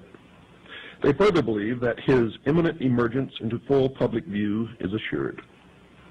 They also claim that this individual is the one that the Christians call Christ, the Jews call the Messiah, the Buddhists call the fifth Buddha, the Hindus call Krishna, and the Muslims call the Imam Mahdi. In other words, all of the major religions of the world are awaiting the arrival of this one individual. And they say that he is on the earth now, patiently waiting for the appointed time to reveal his existence to the peoples of the world. They say that he will apparently assume the leadership of all of these religions, and when he does, he will create a one-world religion. The New Agers have written that in the esoteric tradition, previously defined as being intended for or understood by only a chosen few as an inner group of disciples or initiates, in other words, the esoteric means hidden. They claim that the word Christ is not the name of an individual, but the name of an office or function within the spiritual hierarchy of masters. They claim that the masters are a group of perfected men who have guided human evolution from behind the scenes for centuries, and they believe that this Lord Maitreya is that Christ. Now, Manly P. Hall has written of this individual by identifying him as, quote, the way, the truth, and the life, which coming to every life redeems all who accept it, unquote. Since Jiddu Krishnamurti, featured in Zeitgeist Addendum, failed as the world teacher responsible for ushering in the Age of Aquarius one-world system, Theosophists, Freemasons, and occultists have been waiting for their world teacher since then. Well, on January 9th, 1959, a student of Alice Bailey and Blavatsky, who was already familiar with the doctrine of the Ascended Masters, Benjamin Creme, would come into contact with powerful forces who would appoint him to introduce Maitreya, the world teacher, to humanity. Creme's first experience is as follows. On January 3rd, 1959, Creme became possessed by an energy, and a message from an outside force said to him, "Go to Blackfriars Bridge, south side, Blackheath side, on January 9th, 9:30 p.m. So on January 9th, 1959, Benjamin Creme followed these instructions and crossed Blackfriars Bridge in London, walking to the south side. There was no one about. It was deserted. There was a car waiting at the far end of the bridge. He walked beside the car and looked inside of it. There were some people in it who he did not know, but one of them was a man who told him he had been receiving messages from the Ascended Masters. From there, Creme started receiving messages again from this force, who he now believed were these Ascended Masters that Theosophy invented. This entity told Creme to pull out his tape recorder. It began giving Creme long dictations which he repeated into the tape recorder. The entity said, "Now our master Maitreya himself has something important to tell you." Krem then claimed to be overshadowed by Maitreya, this leader of the Ascended Masters. In a sense, he was possessed by Maitreya. Krem claims that the experience was that of total identification with everything and everybody in the world, a kind of universal experience such as he had never felt. He was filled with a foreign tremendous energy. Krem claimed to have seen a vision of himself in the future, as well as Maitreya, the world teacher, who ushers in the age of Aquarius, one world system. Later he was instructed that he would help introduce Maitreya to the world. Since then, Krem started an organization called Share International. They have a website as well. It is aimed at promoting Maitreya and the teachings of Theosophy and the New Age. Krem admitted that he was influenced by Helena Blavatsky and Alice Bailey. Quote, "To many today, this awareness includes the recognition of higher states of consciousness attained by those who make up the emerging spiritual kingdom, the masters and initiates of the world. Their existence was first revealed in modern time by H.P. Blavatsky, co-founder of the Theosophical Society, as long ago as 1875. A more detailed communication about the masters and their work was given by Alice A. Bailey between 1919 and 1949. In her book The Externalization of the Hierarchy, she revealed the existence of a planned return to physical plane work and activity by this group of enlightened men, which return, I submit, has already begun." I think that what Blavatsky wrote down, even by her own admission, was not written by an ascended master, and I don't think that ascended masters exist. She was being deceived. Regardless of what we think, we have to at least believe her and the others involved in the high levels of the Theosophic movement, that what they got, the core levels, their secret doctrine, was given to them by off-world entities. The research becomes, who are these off-world entities? And this is the other part of that research. Is what those entities said true or not? I understand that it's very poetic. It's very easy and seductive to believe, because when you read some of her stuff or some of the other stuff that's written directly from demonic entities, it's extremely seductive. We must understand that these beings are thousands of years older than us, and they're very smart. We're no match for them. The smartest of us are no match for the intellect of them, but their desire is to deceive us. So we are outmatched in this regard. So that's why it's seductive when we read it. The most current thing that they're doing right now has been since last December, this supposed star sign, which is really, again, they just try to knock off from the Bible as much as they possibly can. This is like a knockoff of the Star of Bethlehem in the Bible. And in that, they're saying that there's going to be these, what they call star-like luminaries in the sky. 4 of them that are in different quadrants of the earth. They're 5 times the size of a football field, according to them. And people are seeing these things, and they've got a whole, up on shareinternational.org, they've got a whole section devoted to this, where people are sending in pictures, there's stars, and what they are, spaceships. That's what they're admitting to at this point. And more people are seeing them, but evidently this is going to be the thing that really heralds in Maitreya, up until they have the day of declaration when he makes his public emergence. And this is supposed to be on the major media? Yes. When he makes his big debut, what they've said is they've already secured an interview with a major US TV network, and then one in Japan, I believe, as well. So during this time, he's going to, the day of declaration, supposedly he's going to basically telepathically communicate with masses and masses of people.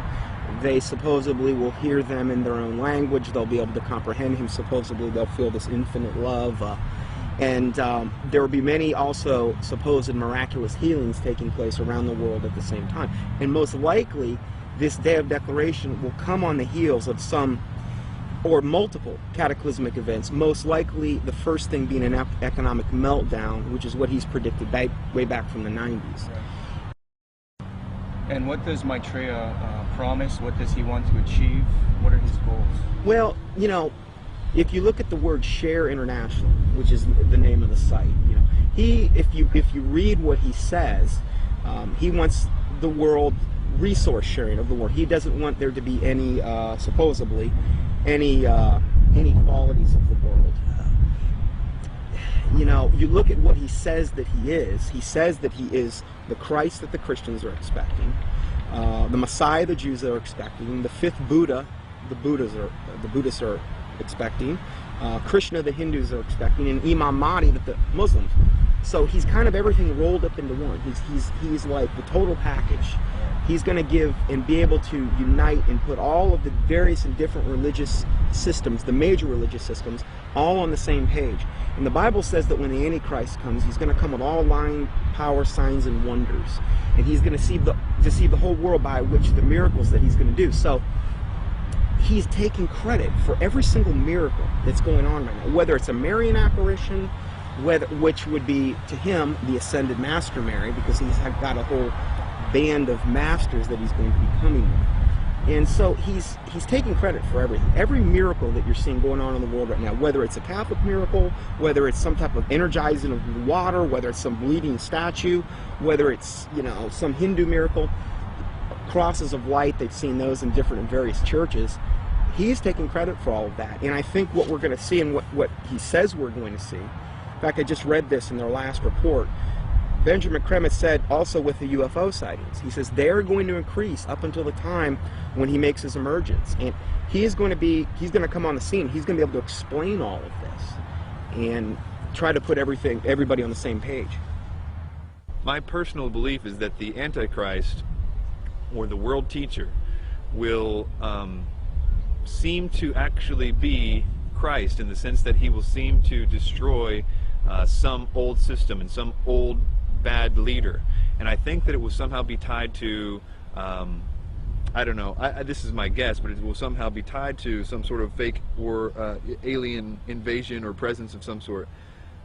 I don't know if Maitreya fits all those characteristics, but I wouldn't doubt it for 1 minute if he was. My personal opinion is that Krim is somebody who is being talked to by entities and is doing what he's told to be doing.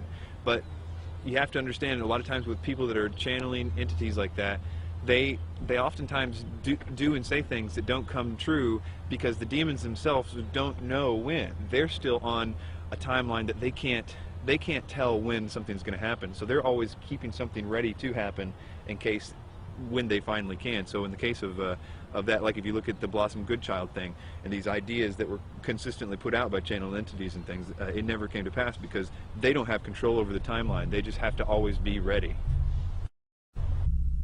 According to Share International and the Swahili edition of the Kenya Times, Maitreya made an appearance June 11, 1988, to a local congregation in Nairobi, Kenya. The editor of the Swahili edition of the Kenya Times, a veteran journalist named Job Mutungi, witnessed the event and took some pictures. A summary of his article as it appeared in his newspaper is as follows, quote, "The tall figure of a barefooted, white-robed and bearded man appeared from nowhere and stood in the middle of the crowd. He was walking slowly towards the new church building, away from the tent. Mary walked with him side by side. I stared at the stranger without blinking, wafted on top of his turbaned head, his feet, and his entire body. In clear Swahili, which had no traces of accent, the strange man announced that the people of Kenya were blessed, especially those who had gathered at the venue that afternoon. We are nearing the time of the reign of heaven, but before that I shall come back and bring a bucket full of blessings for all of you, the man said." A bucket full of blessings is a reference to the astrological symbol for the age of Aquarius. Aquarius is depicted as a man carrying a pitcher of water in the zodiac. But continuing with the article, quote, "It took the crowd nearly 20 minutes to recover after the man left the meeting in a car belonging to a Mr. Gurnam Singh, who offered to give him a lift.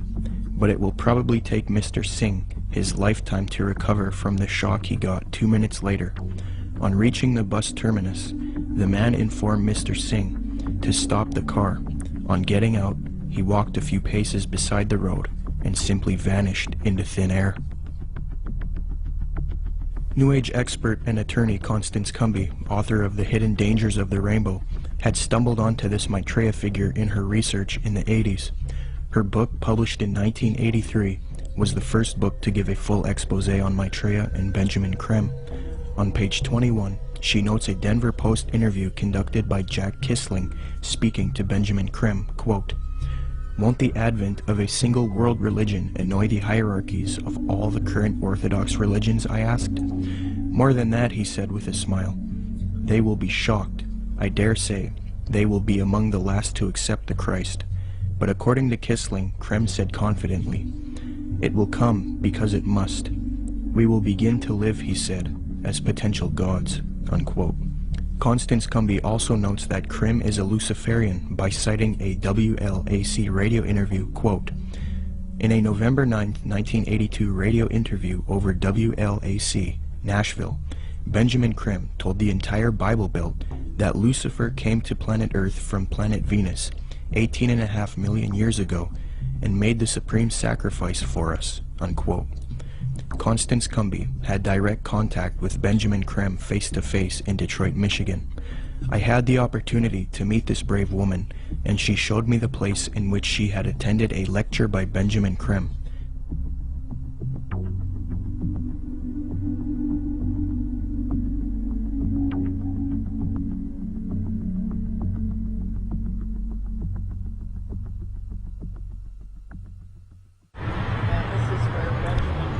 Spoke to a packed crowd November 4th, 1981, and Bread for the World was out there, had tables, Oxfam, every group you could think of was sitting out there. They were passing out brochures. The brochure is reproduced in both of my books. Benjamin Creme came in. He opened, he gave some kind of a hand signal that looked something like that, and I thought at first he was waving to somebody, but the crowd appeared to flip into a trance. And then he started speaking, and he was rotating his head. I can't even come close to, it was as close to a 180-degree spin of a head as I've ever seen. How his head didn't snap off, I'll never know. And then he started talking and laying out what they were doing, and the crowd was thoroughly under several degrees of hypnosis. I knew many people in that crowd from political circles and social circles in Detroit for many years, and I talked to some of them, and the common denominator was they had all been through one kind of mind control course or another, one type of New Age class or another. I talked to a fellow behind me, Al Banks, and I said, he was a film producer doing much of what you're doing now. And I said, "Al, I know what I'm doing here tonight. What are you doing here?" And he said, "Because, Connie," he said, "I'm taking a course in miracles at Unity." He said, "I've joined Unity. We're all required to take a spiritual growth class. I've taken a course in miracles. It was a class requirement that we be here tonight." And then he said, "You know, Connie, I would have thought a progressive person like you would have joined Unity a long time ago." Well, then I started explaining to him exactly why I haven't, and he like snapped, the glaze snapped off his eyes for a little bit. He thanked me for telling him. And then Creme came in and started doing his thing. And at the end of the evening, they had been promised an appearance by Maitreya, the Christ, channeled through Benjamin Creme himself, that Maitreya would speak through Benjamin Creme. And Benjamin Creme asked everybody to join in the recitation of the Great Invocation. I told the woman standing next to me, "I will not say the Great Invocation with you. I will say my own prayer." And she was a nice little prim, proper looking black lady, could have been active in any Black Baptist church in Detroit from her appearance. And she said, "No, that's all right, honey. We all have our own paths to God." And I said, "The reason I will not say the Great Invocation with you, the scriptures clearly said that the Antichrist would come denying that Jesus was the Christ."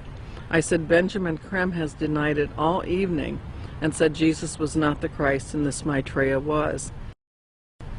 And the woman said what Benjamin Creme had said. She said, "There's been many Christs." I said, "There's been one, and his name is Jesus." and people turned from rows around and looked at me like I was crazy. And so then Benjamin Creme came in, and he started the nearly close to 180-degree spin of his neck again. And the crowd's hypnotic trance appeared to deepen, and he started out from the point of light within the mind of God, may light spring forth ever. And I went nice and clear, and I'll tell you, the acoustics in that building are wonderful.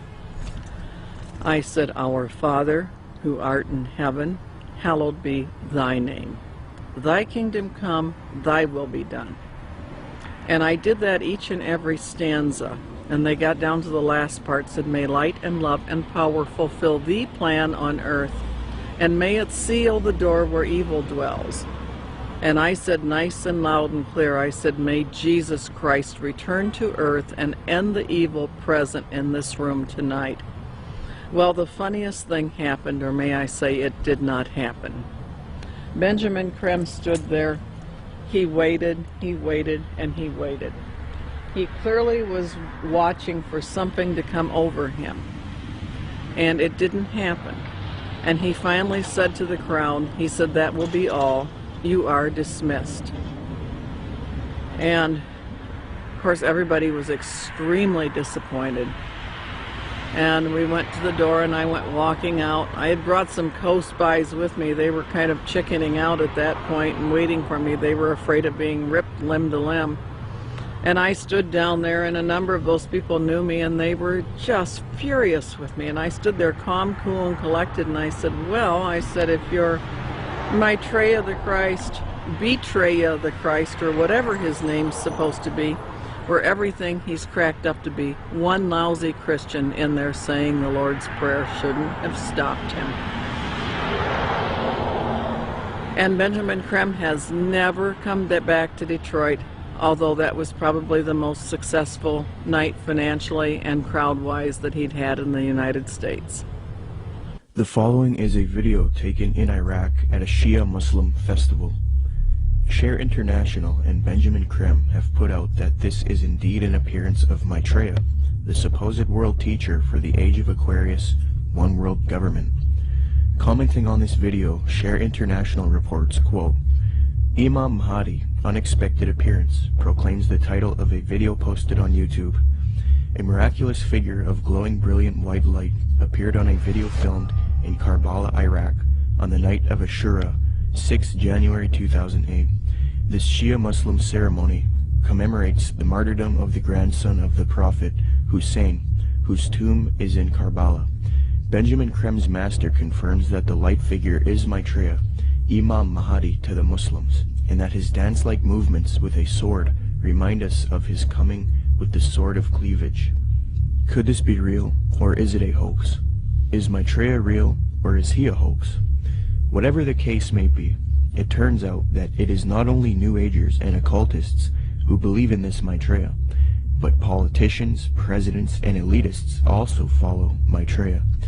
Wayne Peterson, a retired American diplomat and admitted supporter of Maitreya with connections to the Pentagon and the United Nations, stated the following about Mikhail Gorbachev and the White House in a Vision magazine interview, June 20th, 2000. Reporter Kendall Klug asks, I believe Mikhail Gorbachev has publicly stated his belief of the existence of Maitreya. Do you know if this is true? Wayne Peterson answers, I have one little story I could tell you about Gorbachev.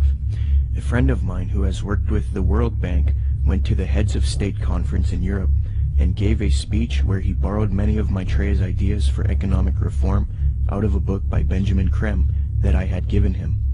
He told me that he had read the book on his flight to Europe and realized that his keynote address to these world officials, especially presidents and prime ministers, it was a very high-level meeting, was going to be very boring, with many having heard similar sentiments over and over. So he thought he would throw in some of Maitreya's ideas into the speech. The country he was in had a reigning monarch who invited him to lunch the next day. When he showed up for lunch, there were 16 to 20 people there, including Mr. Gorbachev. The monarch of this country said to my friend, I suppose you're wondering why we invited you here today. Well, we are all curious about where you got those ideas for your speech, which you presented yesterday. He said that my friend Wayne gave me a book written by Benjamin Creme about Maitreya's mission. Immediately they nodded their heads. We thought so, was the apparent response. That's why we invited you here. We all know of Maitreya, and we're doing what we can for him. But we are not able to say anything publicly because we are world leaders. We each have our own public to deal with.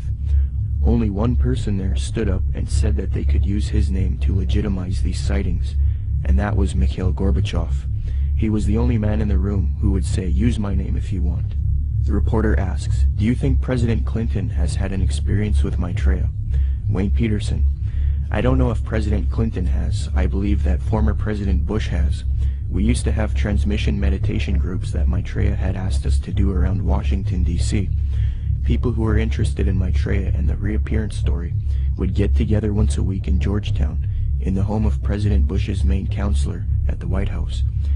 President Bush came over to this house for dinner one night, and the hostess was in the dining room as President Bush asked her, 'What do you think? I'm running against Clinton in this election. Am I going to win?' She said, 'No, Mr. President, you are not. Maitreya has already said that you are going to lose to Clinton.' Bush never challenged her, but merely said, 'Yeah. He didn't ask who Maitreya was. He was very quiet, and then said, 'I think I've got to go now.' Benjamin Creme has said many times that he had heard from one of Maitreya's associates that Maitreya had appeared to Bush and that they had a discussion in the White House. So that incident with my meditation group seemed to confirm that Bush did in fact know of Maitreya.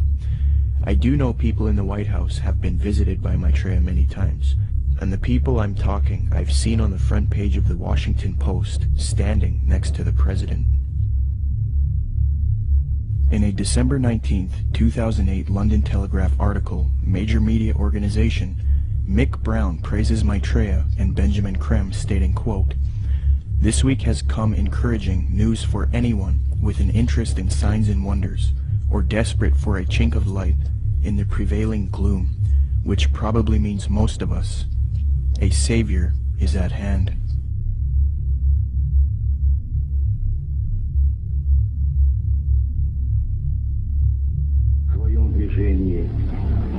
Другом направлении, к новому мировому порядку.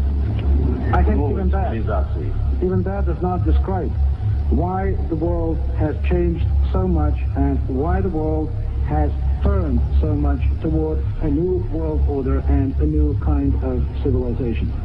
Maitreya is one of the main theosophy in Maitreya. The whole UN movement, the whole Lucius Trust movement, world goodwill, they're going out of their way to try to discredit it and say, well, you know, Jesus, all he really was a disciple of Maitreya. He's still a disciple of Maitreya. Maitreya is over him, and Jesus, they believe what happened is Jesus heralded in the age of Pisces.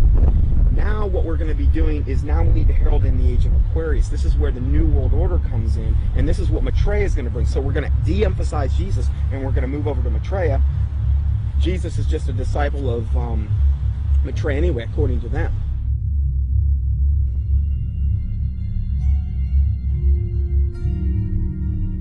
In 1919, the theosophist Alice Bailey was supposedly contacted by one of these ascended masters known as the Tibetan Dijwal Kul.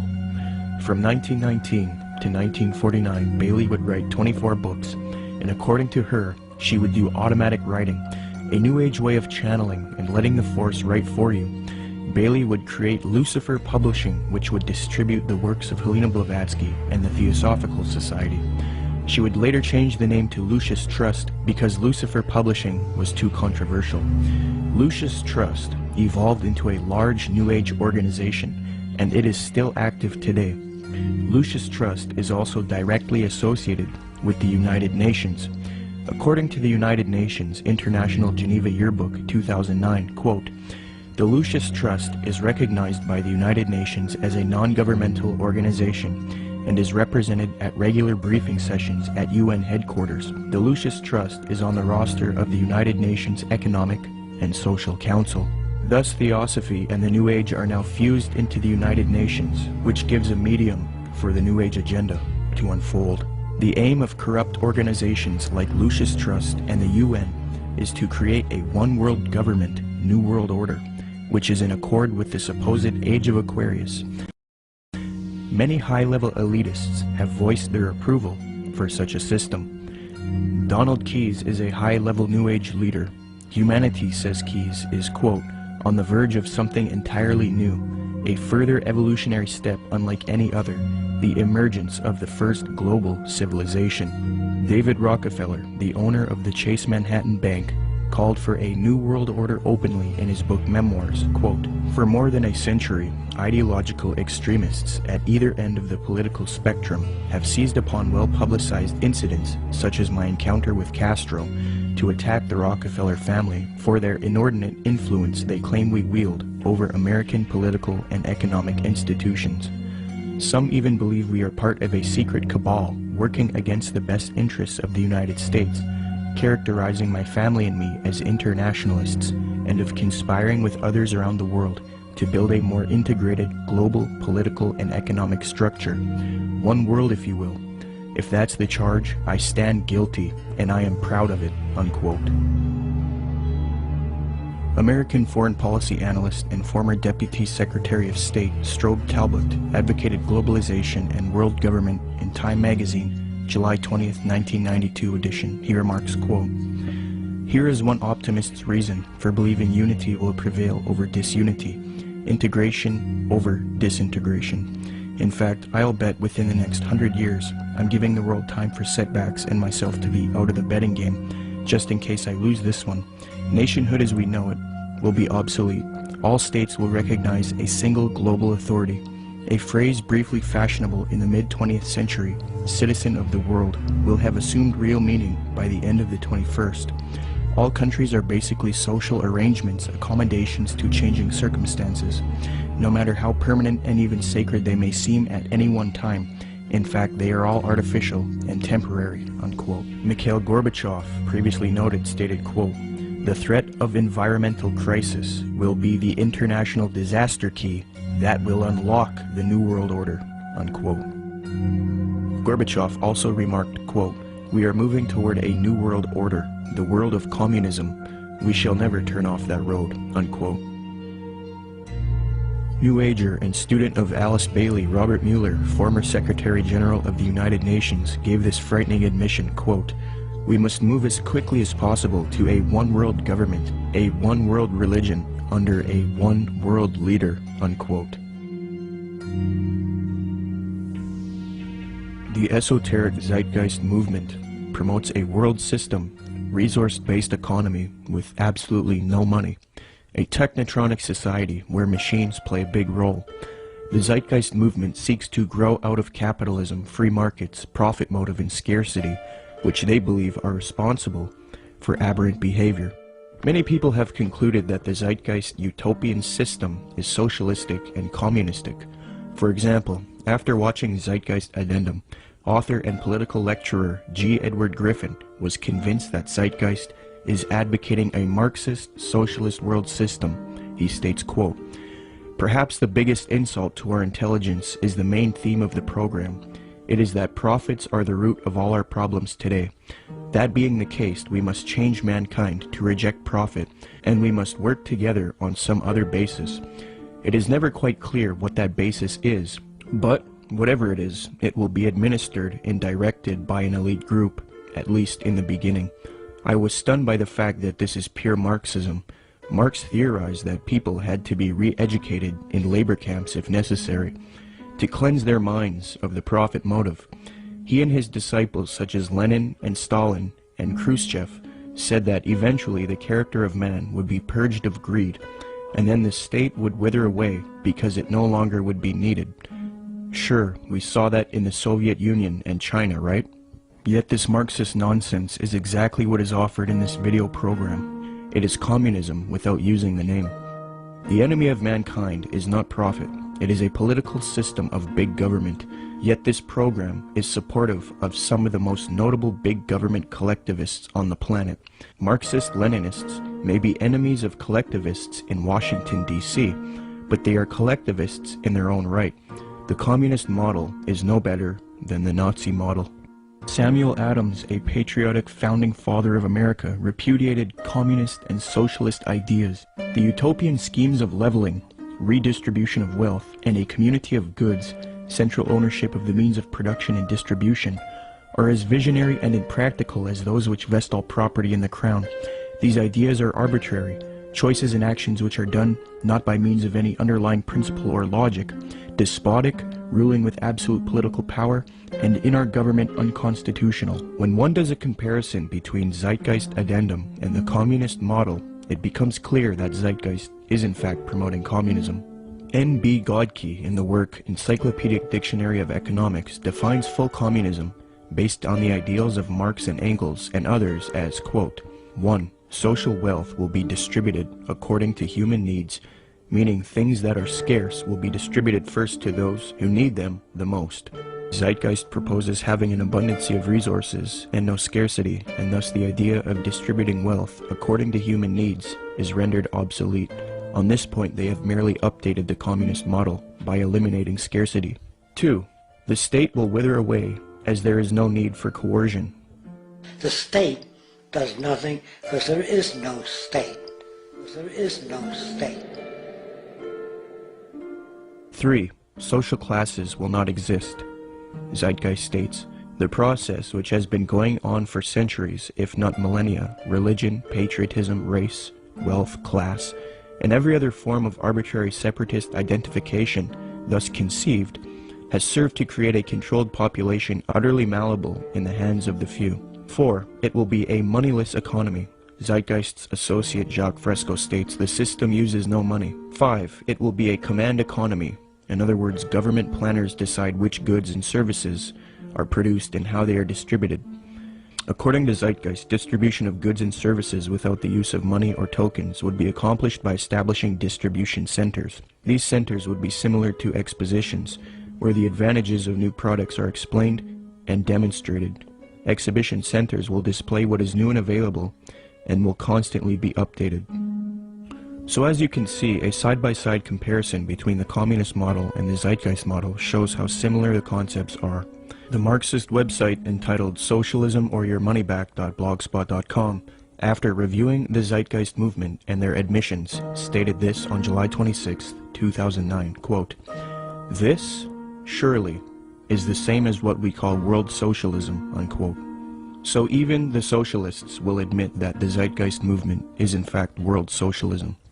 Adams Voss explains, quote, "Communism and the Marxist utopia of a moneyless society where products were distributed rather than sold and bought," unquote.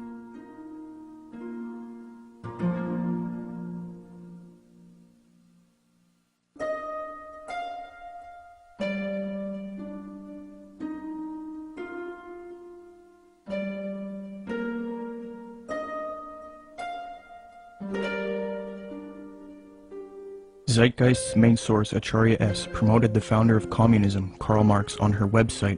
It no longer looks like this, but using archive software, you can see how her website looked in the years past. She quotes Karl Marx, defaming religion, thus showing her support of Marx and communism.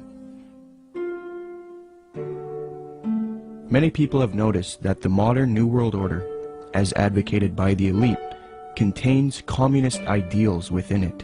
So it seems that Zeitgeist is helping the New World Order with their utopian approach rather than destroying it. They had a biblical philosophy. They gave us a republic. When Ben Franklin walked out of the building, one of the ladies said, "Mr. Franklin, what kind of government did you give us?" He said, "A republic, if you can keep it." Republics are hard to keep. We've lost ours, folks. We are not a republic anymore. We have degenerated to a democracy, and the next step is totalitarianism. We're that close to becoming a totally socialistic and then communistic country in America. You watch, it's going to happen real soon. What they're going to do next time is manufacture a depression, coming real soon probably, collapse the U.S. economy, which can easily be done overnight. And then everybody will line up and say, "Oh, hey, we're starving, what can we do?" They're going to say, "You know, we really got a problem, we need to solve this." Constance Cumby recognized that the New Agers desire a communist world system, quote, "The New Agers feel that the program they are offering the world would satisfy the basic desire of communists in that it proposes a form of world socialism. These books were calling for a new world order with an accompanying global food redistribution program aided, of course, by modern technology, i.e. computers, unquote. A redistribution program aided by modern technology and computers is exactly what the Zeitgeist movement is advocating. Notice how similar Zeitgeist's plan is to the New Age agenda just mentioned in Constance Cumby's book. In the Zeitgeist orientation lecture, Peter Joseph states, "Just as each city has a central organizational dome which functions as the brain along with its nervous system, consisting of computerized environmental monitoring via satellite and electronic probes, the larger world complex absorbs each city and monitors the broad spectrum of the environment, making sure there isn't a problem or material resource needed in any of the individual cities, while also regulating larger order processes for all the cities and the environment as a whole."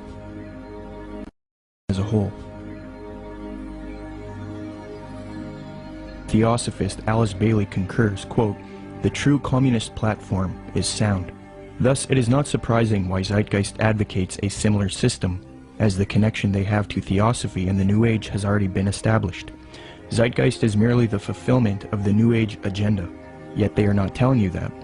So the Theosophists and New World Order advocates would love nothing more than for people to join the Zeitgeist movement. In fact, at 47 minutes and 25 seconds into the Zeitgeist orientation lecture, Peter Joseph cites a quotation of Karl Pearson. What is interesting is that the man that Joseph admiringly appeals to support his worldview, Karl Pearson, was a notorious eugenicist and social Darwinist who advocated war against certain races. He was a socialist and contemporary of Karl Marx. In fact, Theodore M. Porter, in his work Karl Pearson, The Scientific Life in the Statistical Age, states, quote, "Pearson's appreciation of Marx was real, especially in early 1881. In his first essay on socialism, he called Marx, quote, one of the most extraordinary characters which this century has produced," unquote. New World Order research involving lectures, radio addresses, and writing used to be conducted by people such as William Cooper, Fritz Springmeier, John Todd, Randall N. Baer, and Kent Hovind. The unifying factor in all of these people was that they were all Christians. They would expose the New World Order and its New Age Luciferian communist aims. They would promote belief in Jesus Christ and the Word of God, and tell people to resist the mystery religions of Theosophy and Freemasonry while exposing them. However, all of these men have either been murdered or framed and jailed, silenced. William Cooper was shot dead in 2001 as he was ambushed. Fritz Springmeier was framed, discredited, and jailed. Randall N. Baer had his car ran off of a mountain pass. John Todd was framed, discredited, jailed, and then murdered. Kent Hovind was singled out for tax evasion and then jailed. Okay, so Fritz Springmeier, you knew him, right? Yes. Okay, so you got some letters from him, is that? Yes, when Fritz, when they put Fritz in prison, and there's been, it was pretty much a trumped up charge of, I think marijuana or something, talk of robbing a bank, this type of stuff. He got put in prison, and I started corresponding with him at that point because I had read several of his books and actually talked to him personally on several occasions. And we really, all we could do at that point is correspond. Right. So I've got several handwritten letters from him. And the last time I had heard from him was several years back, and he had been in a, it wasn't his fault, and I think it might have been arranged, where he was in a fight. He didn't fight back. Yeah. The guy came and he told me that he was just using his head like a soccer ball, essentially. Really? Oh, it was sad. Wow. It was sad. And you know, Fritz, he never complained in these letters. Yeah. He never, it wasn't like he was like, oh, woe is me, I'm in prison and this or that. He always had a great attitude. He was trying to help other people in there. Yeah. I believe he had a ministry going. Amen. And, you know, I can't say enough good about Fritz Springmeier. Now that the Christian New World Order researchers have been silenced, the truth movement has been infiltrated by people who purport to be against the New World Order, yet they advocate the New Age religion, a new utopia, and they all speak against Christianity and the Bible. The people who took over the truth movement and who are allowed to live and teach the public, such as Jordan Maxwell, Michael Tessarion, Peter Joseph, David Icke, and others, All of these people have one unifying factor. They are all strictly against Christianity, and they are all heavily associated with the New Age, Theosophy, and Freemasonry. I think Jordan Maxwell is somebody who is just deceived. It's my personal opinion, and I could be wrong about this, that Jordan Maxwell is not a paid disinformation agent, or he's not somebody that is a high-level Satanist. I think that Jordan Maxwell is like many of us in the truth movement. We have been deceived by a lot of very clever disinformation. In his case, Blavatsky and the secret doctrine and that whole concept that really got him on a roll. Jordan Maxwell is a person who believes that the entities that he's involved with, that he had experiences with in the desert, etc., were Pleiadians. And I think that he thinks that they chose him to teach the world certain things. So in that context, it's very hard for him, or really anybody, to break free of that paradigm, because in that paradigm he gets to be this super special individual, and we all are vulnerable to that. If we have supernatural experiences where entities tell you that you are the chosen one and that you're going to do something, it's very hard not to believe them, because that's what you want. And so it's very hard, and of course, in doing so, in thinking, okay, these guys, these Pleiadians are on my side, when in actuality they're demons, they would coax him to do certain things, like he mentioned later, to go into you know, these seances or whatever. In doing that, they can have more control over him, because they're demons and they have a system to get more control over a person. And if they do that, then he can start to be used more thoroughly by them, and he can do exactly what he promised them that he would do, to be a channel for them. And that's what his life has been about, being used, despite his probably very good intentions. He has been a tool of the New World Order. And so my view is that Jordan Maxwell's ends up promoting the New World Order. In that particular session, he goes on to say that the New World Order, that a bad time is coming, but that time must come in order for it to be destroyed, to bring the birth of the New World Order. Out of chaos comes order. So he was saying that the old system must be destroyed to come the new system. And that is exactly what the double-headed phoenix rising out of the ashes is all about. The old system of the New World Order is what we see building up all around us.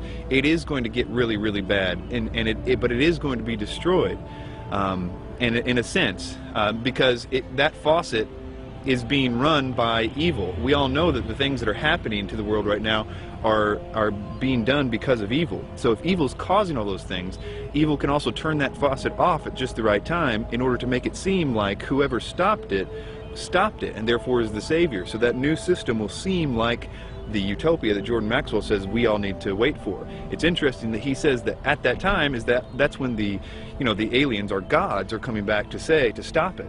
That's the deception. That's what the people in the have been saying, of the occultists, saying that that's what the demons are going to do for a long time. It's easy to be seduced, especially in Tsarion's case, who was raised since 11 years old saying this is truth. He was raised by Rosicrucians, raised by these people by his own admission. He was doing the tarot cards at the age of 11 by his own biography. This is the example of being raised in a system, being told one thing is true and the other thing is not. It's biased is what it is, but nevertheless, I think in that reason these people deserve our sympathy. One way or the other, they are deceived.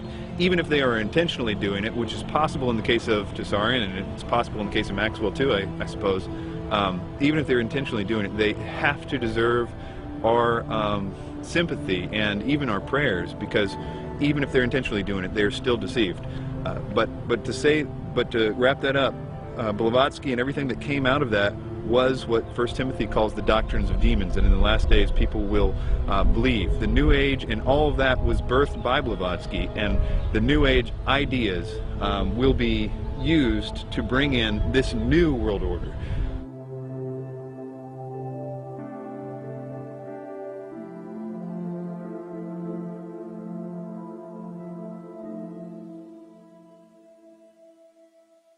The negative impact of population growth on all of our planetary ecosystems is becoming appallingly evident. Unless nations will agree to work together to tackle these cross-border challenges posed by population growth, overconsumption of resources, and environmental degradation, the prospects for a decent life on our planet will be threatened. But this callous disregard for the right to life of every human on the face of the earth has been predicted before in the New Testament. John was moved to write, quote, "Yea, the time cometh, that whosoever killeth you will think that he doeth God's service," unquote. The New World Order, ladies and gentlemen, will sail in on a sea of blood.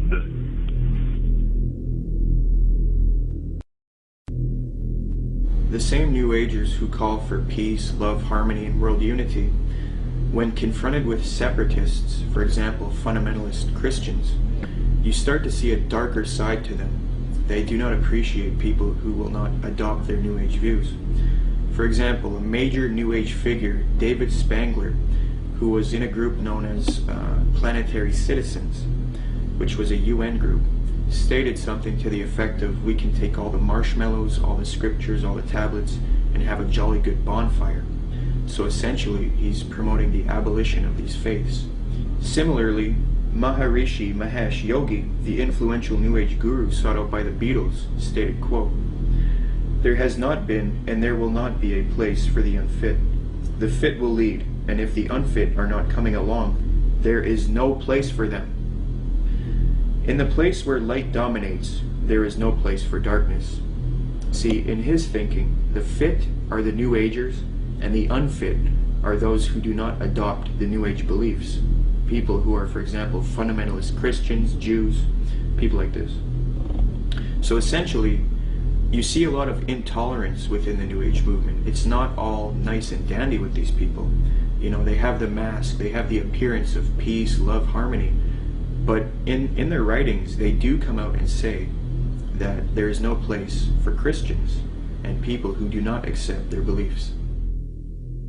The Book of Co-Creation, New Age leader Barbara Marx Hubbard states, quote, "Out of the full spectrum of human personality, 1/4 is electing to transcend, 1/4 is resistant to election. They are unattracted by life ever evolving. Now as we approach the quantum shift from creature human to co-creative human, the destructive 1/4 must be eliminated from the social body.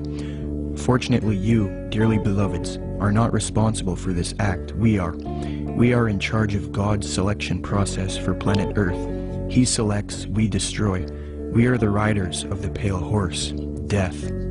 Alice Bailey explained what the New World Order will do to those who refuse to accept it. Quote, "Let us never forget that it is the life, its purpose, and its directed, intentional destiny that is of importance, and also that when a form proves inadequate, or too diseased, or too crippled for the expression of that purpose, it is, from the point of view of the hierarchy, no disaster when that form has to go. Death is not a disaster to be feared. The work of the destroyer is not really cruel or undesirable. Therefore, there is much destruction permitted by the custodians of the plan, and much evil turned into good," unquote. Blavatsky's peer, Aleister Crowley, said an Egyptian entity told him Christianity would be destroyed at the advent of the New Age, quote. A peer of Blavatsky's, often called the prophet of the New Age, Aleister Crowley, claimed to have been visited in the spring of 1904 by an Egyptian entity called Oase, who foretold to Crowley the end of Christianity, unquote. But if you dig deep into the literature, yes, they're going to be extremely intolerant.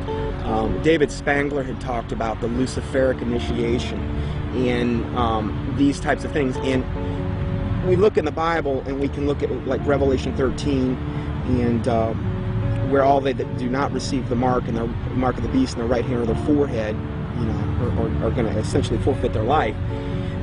This is how intolerant it's going to become. It's going to be their way or no way.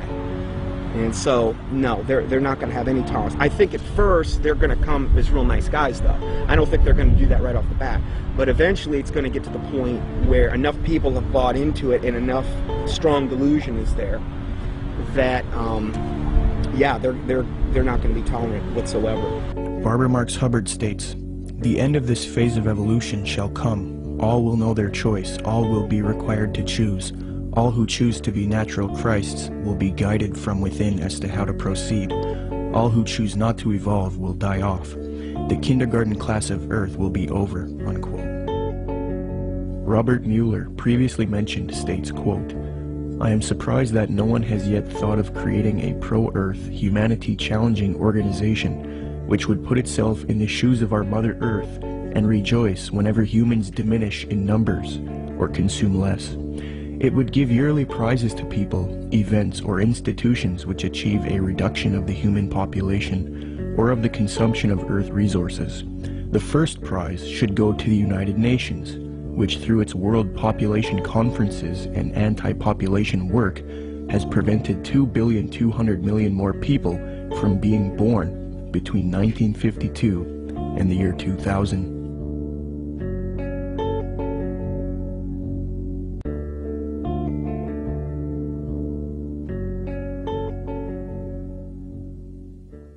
The more you look into where the 2012 ideas originated, and honestly, most of the 2012 theories are relatively new, that is, people attaching significance to the fact that the Mayan calendar ends. And almost without exception, they are by people that are channeling entities. A lot of times they say it's the Pleiadians that they're talking to, or the Syrians, or in the case of David Wilcock, it's Ra and Seth. Most of the time what the entities are telling the people don't always match up, but they always seem to be telling the same things. And for the most part, a lot of those early people that got the information from spiritual entities were saying that it was a great cosmic enlightenment that was coming in 2012. And so that to me seems to be the most direct idea that the spirit world wants us to think, because it's oftentimes accompanied with this idea that they want the person they're telling to go out and tell more people. So 2012 became significant on the internet because people felt like it was their mission to tell other people because they were having supernatural experiences. Most of the 2012 theories will fall into one of two categories. Either they're going to be, that in 2012 there's going to be some great enlightenment. They say it's a spiritual evolution or a consciousness shift or a vibrational change or something to that effect. And the other half of it seems to be more about a cataclysmic events that are going to happen in 2012. Usually, they're based off the idea that the Mayan calendar ends or restarts in 2012. 2012 is being pushed on the public through books, documentaries, speakers, and even major motion pictures. We are meant to believe that December 21st, 2012 will either be a catastrophe for humanity or a time when there is a consciousness enlightenment and a world shift, a time when humanity evolves. However, when you consult the scholars who study the Mayan calendar, they don't seem to support these views at all. University of Florida anthropologist Susan Gillespie says the 2012 phenomena comes from the media and from other people making use of the Maya past to fulfill agendas that are really their own.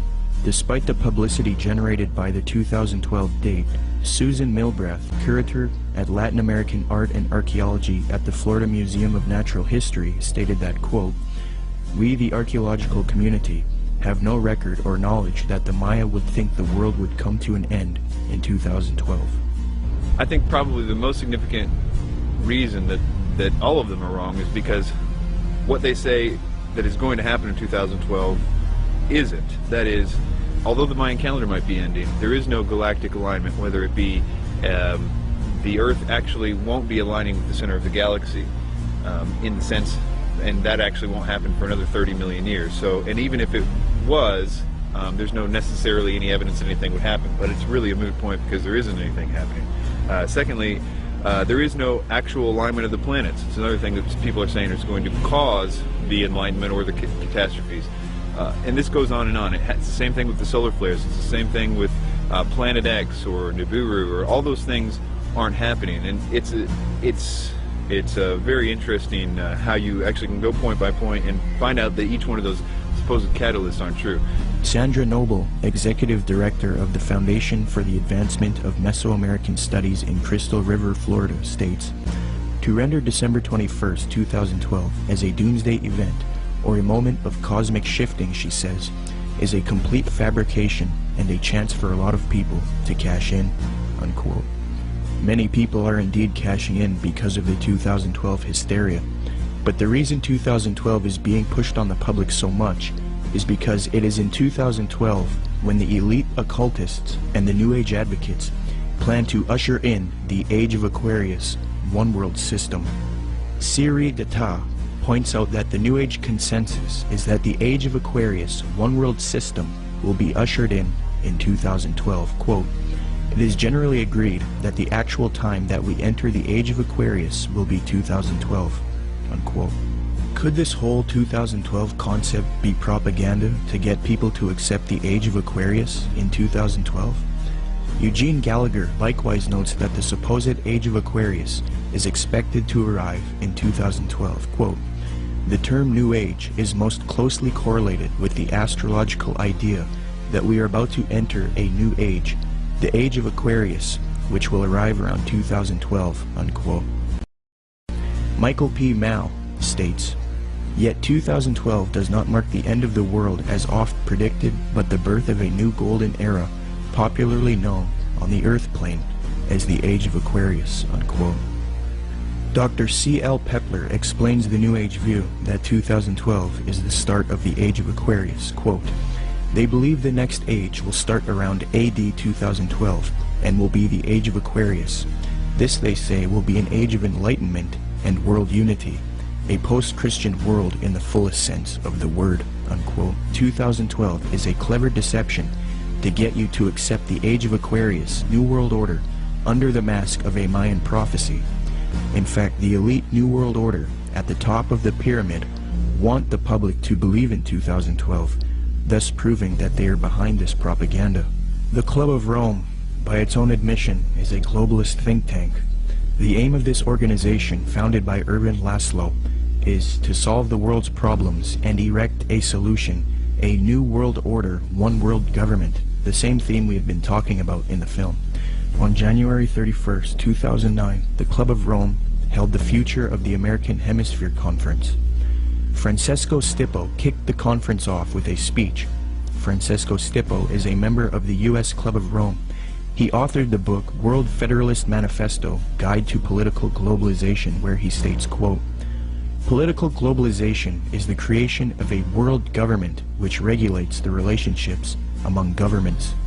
Well, founder of the Club of Rome, Erwin Laszlo, along with popular New Age author and student of Jiddu Krishnamurti, Deepak Chopra, along with globalist Mikhail Gorbachev, have all authored a book together entitled World Shift 2012. This book advocates the 2012 theories extensively, so it appears that the elite have vested interest in this 2012 hysteria, and they want the public to accept it. Erwin Laszlo's Club of Rome founded another spin-off organization called the Club of Budapest. Now, it is this elite organization, the Club of Budapest, which is promoting 2012 and the New Age ascension beliefs to the public. New Age members of the Club of Budapest include Robert Mueller, former General Secretary of the UN, and Barbara Marx Hubbard, who stated, quote, "We have been projecting the transformation in 2012. It is happening now," unquote. Founder of the Club of Budapest, Erwin Laszlo, is also featured on the Pro-2012 Ascension website, worldshift2012.org. This website heavily promotes the idea that the world is about to end in 2012 if there isn't a transformation based on consciousness resulting in a new global order. Under the Partners section of the website, the State of the World Forum, which Zeitgeist is connected to, is listed on the site. This ties the New World Order to 2012 in that the 2012 hysteria is being pushed by the New World Order to the public to rally humanity together for a one-world government. Under the endorsement section of the worldshift2012.org site, Mikhail Gorbachev is also listed. Mikhail Gorbachev, the Communist New World Order advocate. Thus, it is quite clear that the global elite want people to believe in 2012 so that they can achieve their Age of Aquarius one-world system, which they now claim will emerge in 2012. It's a very clever deception that a lot of people have fallen for. Will anything happen in 2012? Maybe. Will it have to do with any prophecy of Maya? No. If anything does happen, it will be the New World Order who engineers it and ushers in their global system.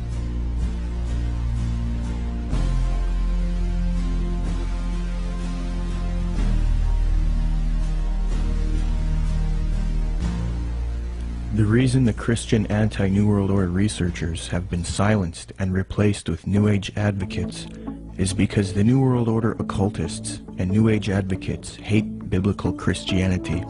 Why? Because the Bible not only refutes their New Age beliefs, but it predicted their coming utopia, calls it out as an evil world system, and tells people to resist it.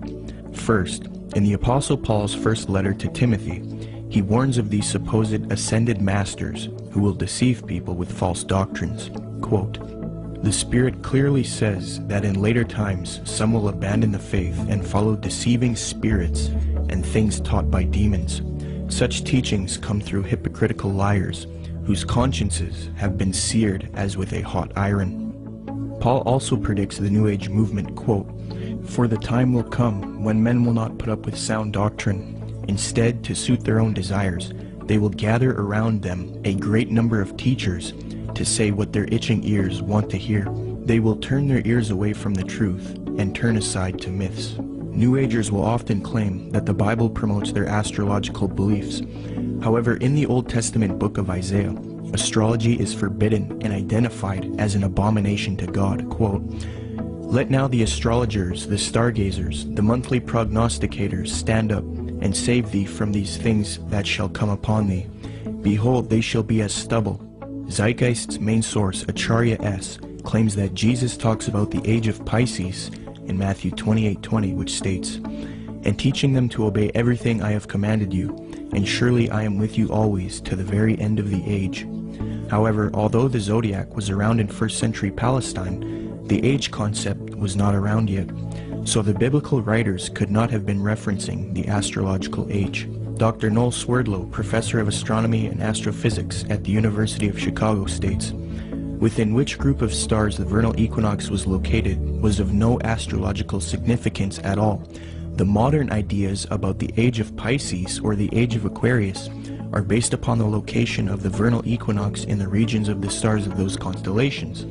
So when this woman says that the Christian fish was a symbol of the coming age of Pisces, she is saying something that no one would have thought of in antiquity." Unquote. When Matthew 28:20 talks about the end of the age, or in Greek, the end of the eon, he is not talking about astrological ages, as this concept was not around yet. The age referred to is that of Jewish understanding. As J.P. Holding remarks, quote, "Zeitgeist is correct that when Jesus refers to the end of the eon, he doesn't mean the end of the world. However, he is also not speaking of the astrological age of Pisces. Rather, in the 1st century Jewish thought, there was an awareness of the current age, ha-alom ha-zeh, and the age to come, ha-alom ha-ba. The distinction between the two appears both in the New Testament and in other Jewish writings. This has nothing to do with astrology." Unquote. Zeitgeist merely tried to deceive the public into the New Age worldview by distorting the biblical data, which actually condemns astrology. Moreover, Jesus, Paul, and John predict this coming world teacher, Antichrist or Maitreya, and the New World Order, one world government. And it is this reason that the elite and the New Agers hate true biblical Christianity. Paul writes in 2 Thessalonians, quote, "That you not be quickly shaken from your composure or be disturbed either by a spirit or a message or a letter as if it is from us, to the effect that the day of our Lord has come. Let no one in any way deceive you, for it will not come unless the apostasy comes first, and the man of lawlessness is revealed, the son of destruction, who opposes and exalts himself above every so-called God or object of worship, so that he takes his seat in the temple of God, displaying himself as being God. And you know what restrains him now, so that in his time he will be revealed. For the mystery of lawlessness is already at work.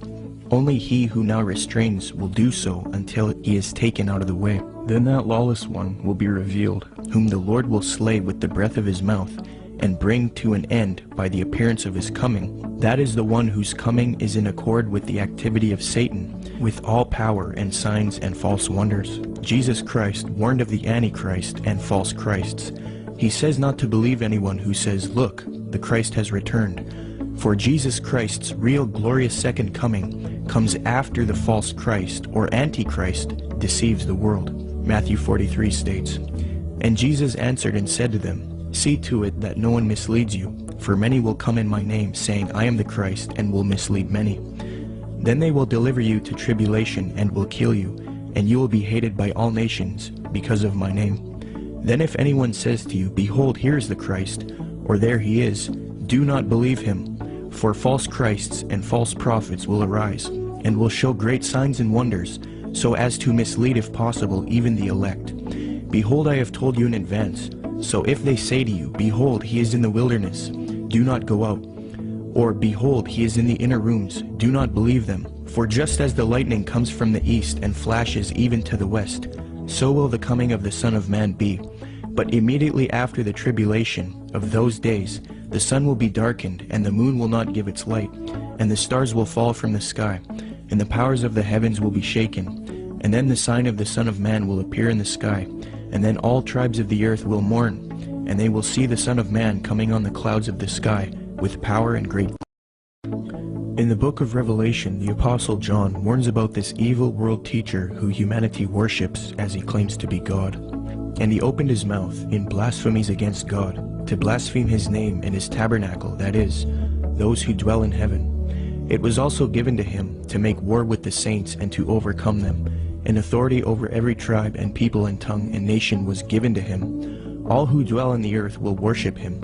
Everyone whose name has not been written from the foundation of the world in the book of life of the Lamb who has been slain. And he causes all, the small and the great, the rich and the poor, and the free men and the slaves, to be given a mark on the right hand or their forehead.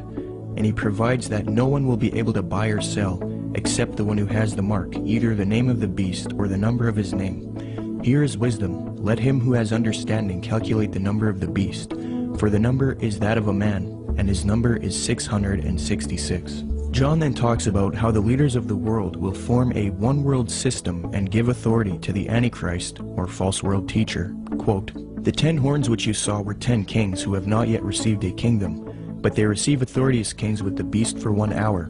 These have one purpose, and they give their power and authority to the beast. These will wage war against the Lamb, and the Lamb will overcome them, because he is Lord of lords and King of kings, and those who are with him are called and chosen and faithful." So if this Maitreya is real, and if he has the support of the New World Order, and if he plays a role in the coming world system, there is a high potential that he is in fact the Antichrist. We will have to wait and see. The Bible talks about how the real Lord Jesus Christ will return after this world system is created, and this world teacher deceives the planet. Revelation 6 says, "Then the kings of the earth, the princes, the generals, the rich, the mighty, and every slave and every free man, hid in the caves among the rocks of the mountains.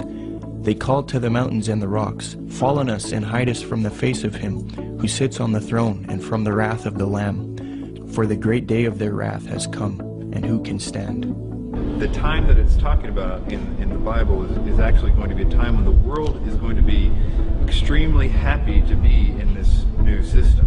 And that includes people that right now think that they know all about the New World Order and all this stuff. Those people, included with the rest of the world, are going to be happy with being in the new system. What the Bible describes as something that is almost impossible to believe, in the sense that people are going to give their worship. These are politically correct people are going to give their worship to a man. That something is going to happen to cause them to worship a man, and that is something we're not ready for. It's something that political leaders don't right now do miracles, for the most part. That the whole concept requires new input. Something different has to happen. And I think that when you look at what the New Age is saying, what they say is going to happen, what every movie is talking about right now, this idea that there is a new rebirth coming, a New Age is going to be supernatural, that the aliens are going to come back, and all these concepts that if it really happened, we would be, many things would happen, not the least of which would be that we would, as a world, start to be believing in some new sort of doctrine, namely that God doesn't exist, but that we are gods ourselves. And the way that that would function is that, well, here are aliens, and they were just like us at one time, and we're going to evolve like them and be more like them. That inherent in that is the idea that we are also gods. The message that the New Age elite don't want you to know is that there is one God, and 2,000 years ago he entered into creation as Jesus Christ, lived a perfect sinless life, and willingly died on the cross to pay for our sin. And if we accept Jesus Christ into our heart as Lord and repent of our sin, then we are spiritually saved forever. It is this message that the New Agers hate and want to stamp out. But if you realize that the New Age and the New World Order doctrine is a lie and an abomination, and if you want true salvation and the power to stand with Christ against this coming system, say this prayer with me and become a true child of God. Lord Jesus Christ, I ask you to come into my heart as Lord. I accept what you did for me on the cross, dying for my sin. I repent of my sin and I wish to live a life for you, following your teachings found in the New Testament.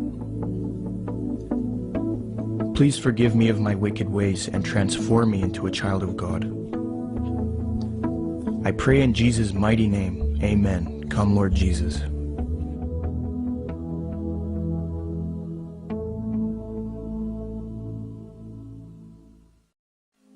You don't really understand sometimes what a terrible burden it is to know some of the things that I know and try to wake people up and impart this knowledge to them and find out that they just have walls built in front of them. They want to be slaves. But we're making some chinks in those walls. You must publish only documented fact. And you must stay away from printing articles from people who will not document as fact what they put in their articles. That's why my broadcast scares the hell out of socialists. That's why in a White House memorandum I was named as the most dangerous radio host in America, not because I'm going to go out and shoot somebody, but because I shoot documented facts which cannot be refuted. That's why. That's what's dangerous. Seek ye the truth, and the truth will make you free, and nothing else will do it. Jesus Christ has never lied to anybody. Why won't you listen to him? Don't spread a rumor. Spread the truth. Document it. Prove it. Make it irrefutable, and you too will become dangerous to those who admire us in lies and enslave us in socialism.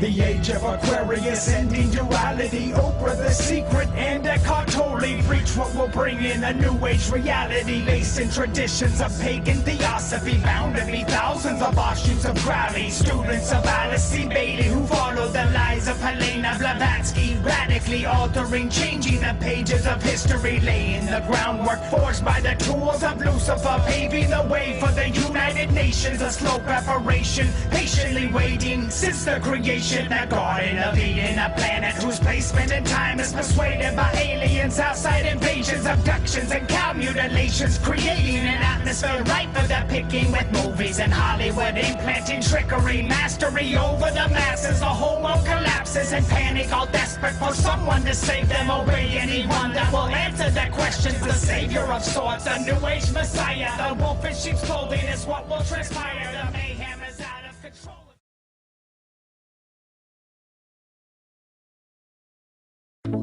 In the book of Revelation, the Apostle John warns about this evil world teacher who humanity worships as he claims to be God.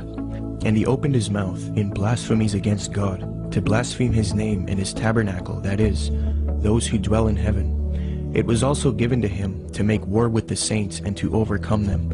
An authority over every tribe and people and tongue and nation was given to him. All who dwell on the earth will worship him. Everyone whose name has not been written from the foundation of the world in the book of life of the Lamb who has been slain. And he causes all, the small and the great, the rich and the poor, and the free men and the slaves, to be given a mark on the right hand or their forehead. And he provides that no one will be able to buy or sell, except the one who has the mark, either the name of the beast or the number of his name. Here is wisdom. Let him who has understanding calculate the number of the beast, for the number is that of a man, and his number is 666. John then talks about how the leaders of the world will form a one-world system and give authority to the Antichrist, or false world teacher. Quote, "The 10 horns which you saw were 10 kings who have not yet received a kingdom, but they receive authority as kings with the beast for 1 hour. These have one purpose, and they give their power and authority to the beast. These will wage war against the Lamb, and the Lamb will overcome them, because he is Lord of lords and King of kings, and those who are with him are called and chosen and faithful." So if this Maitreya is real, and if he has the support of the New World Order, and if he plays a role in the coming world system, there is a high potential that he is in fact the Antichrist. We will have to wait and see. The Bible talks about how the real Lord Jesus Christ will return after this world system is created, and this world teacher deceives the planet. Revelation 6 says, "Then the kings of the earth, the princes, the generals, the rich, the mighty, and every slave and every free man, hid in the caves among the rocks of the mountains. They called to the mountains and the rocks, 'Fall on us and hide us from the face of him who sits on the throne and from the wrath of the Lamb. For the great day of their wrath has come, and who can stand?'" The time that it's talking about in the Bible is actually going to be a time when the world is going to be extremely happy to be in this new system. And that includes people that right now think that they know all about the New World Order and all this stuff. Those people, included with the rest of the world, are going to be happy with being in the new system. What the Bible describes as something that is almost impossible to believe, in the sense that people are going to give their worship. These are politically correct people are going to give their worship to a man. That something is going to happen to cause them to worship a man, and that is something we're not ready for. It's something that political leaders don't right now do miracles, for the most part. Right. That whole concept requires new input. Something different has to happen.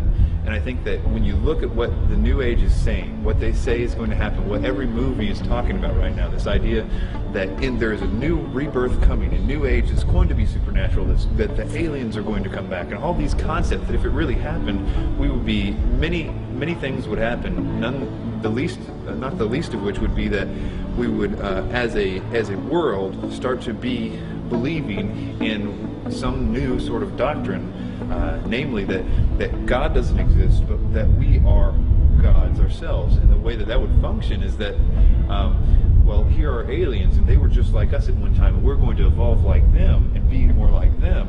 That inherent in that is the idea that we are also gods. The message that the New Age elite don't want you to know is that there is one God, and 2,000 years ago, he entered into creation as Jesus Christ, lived a perfect, sinless life, and willingly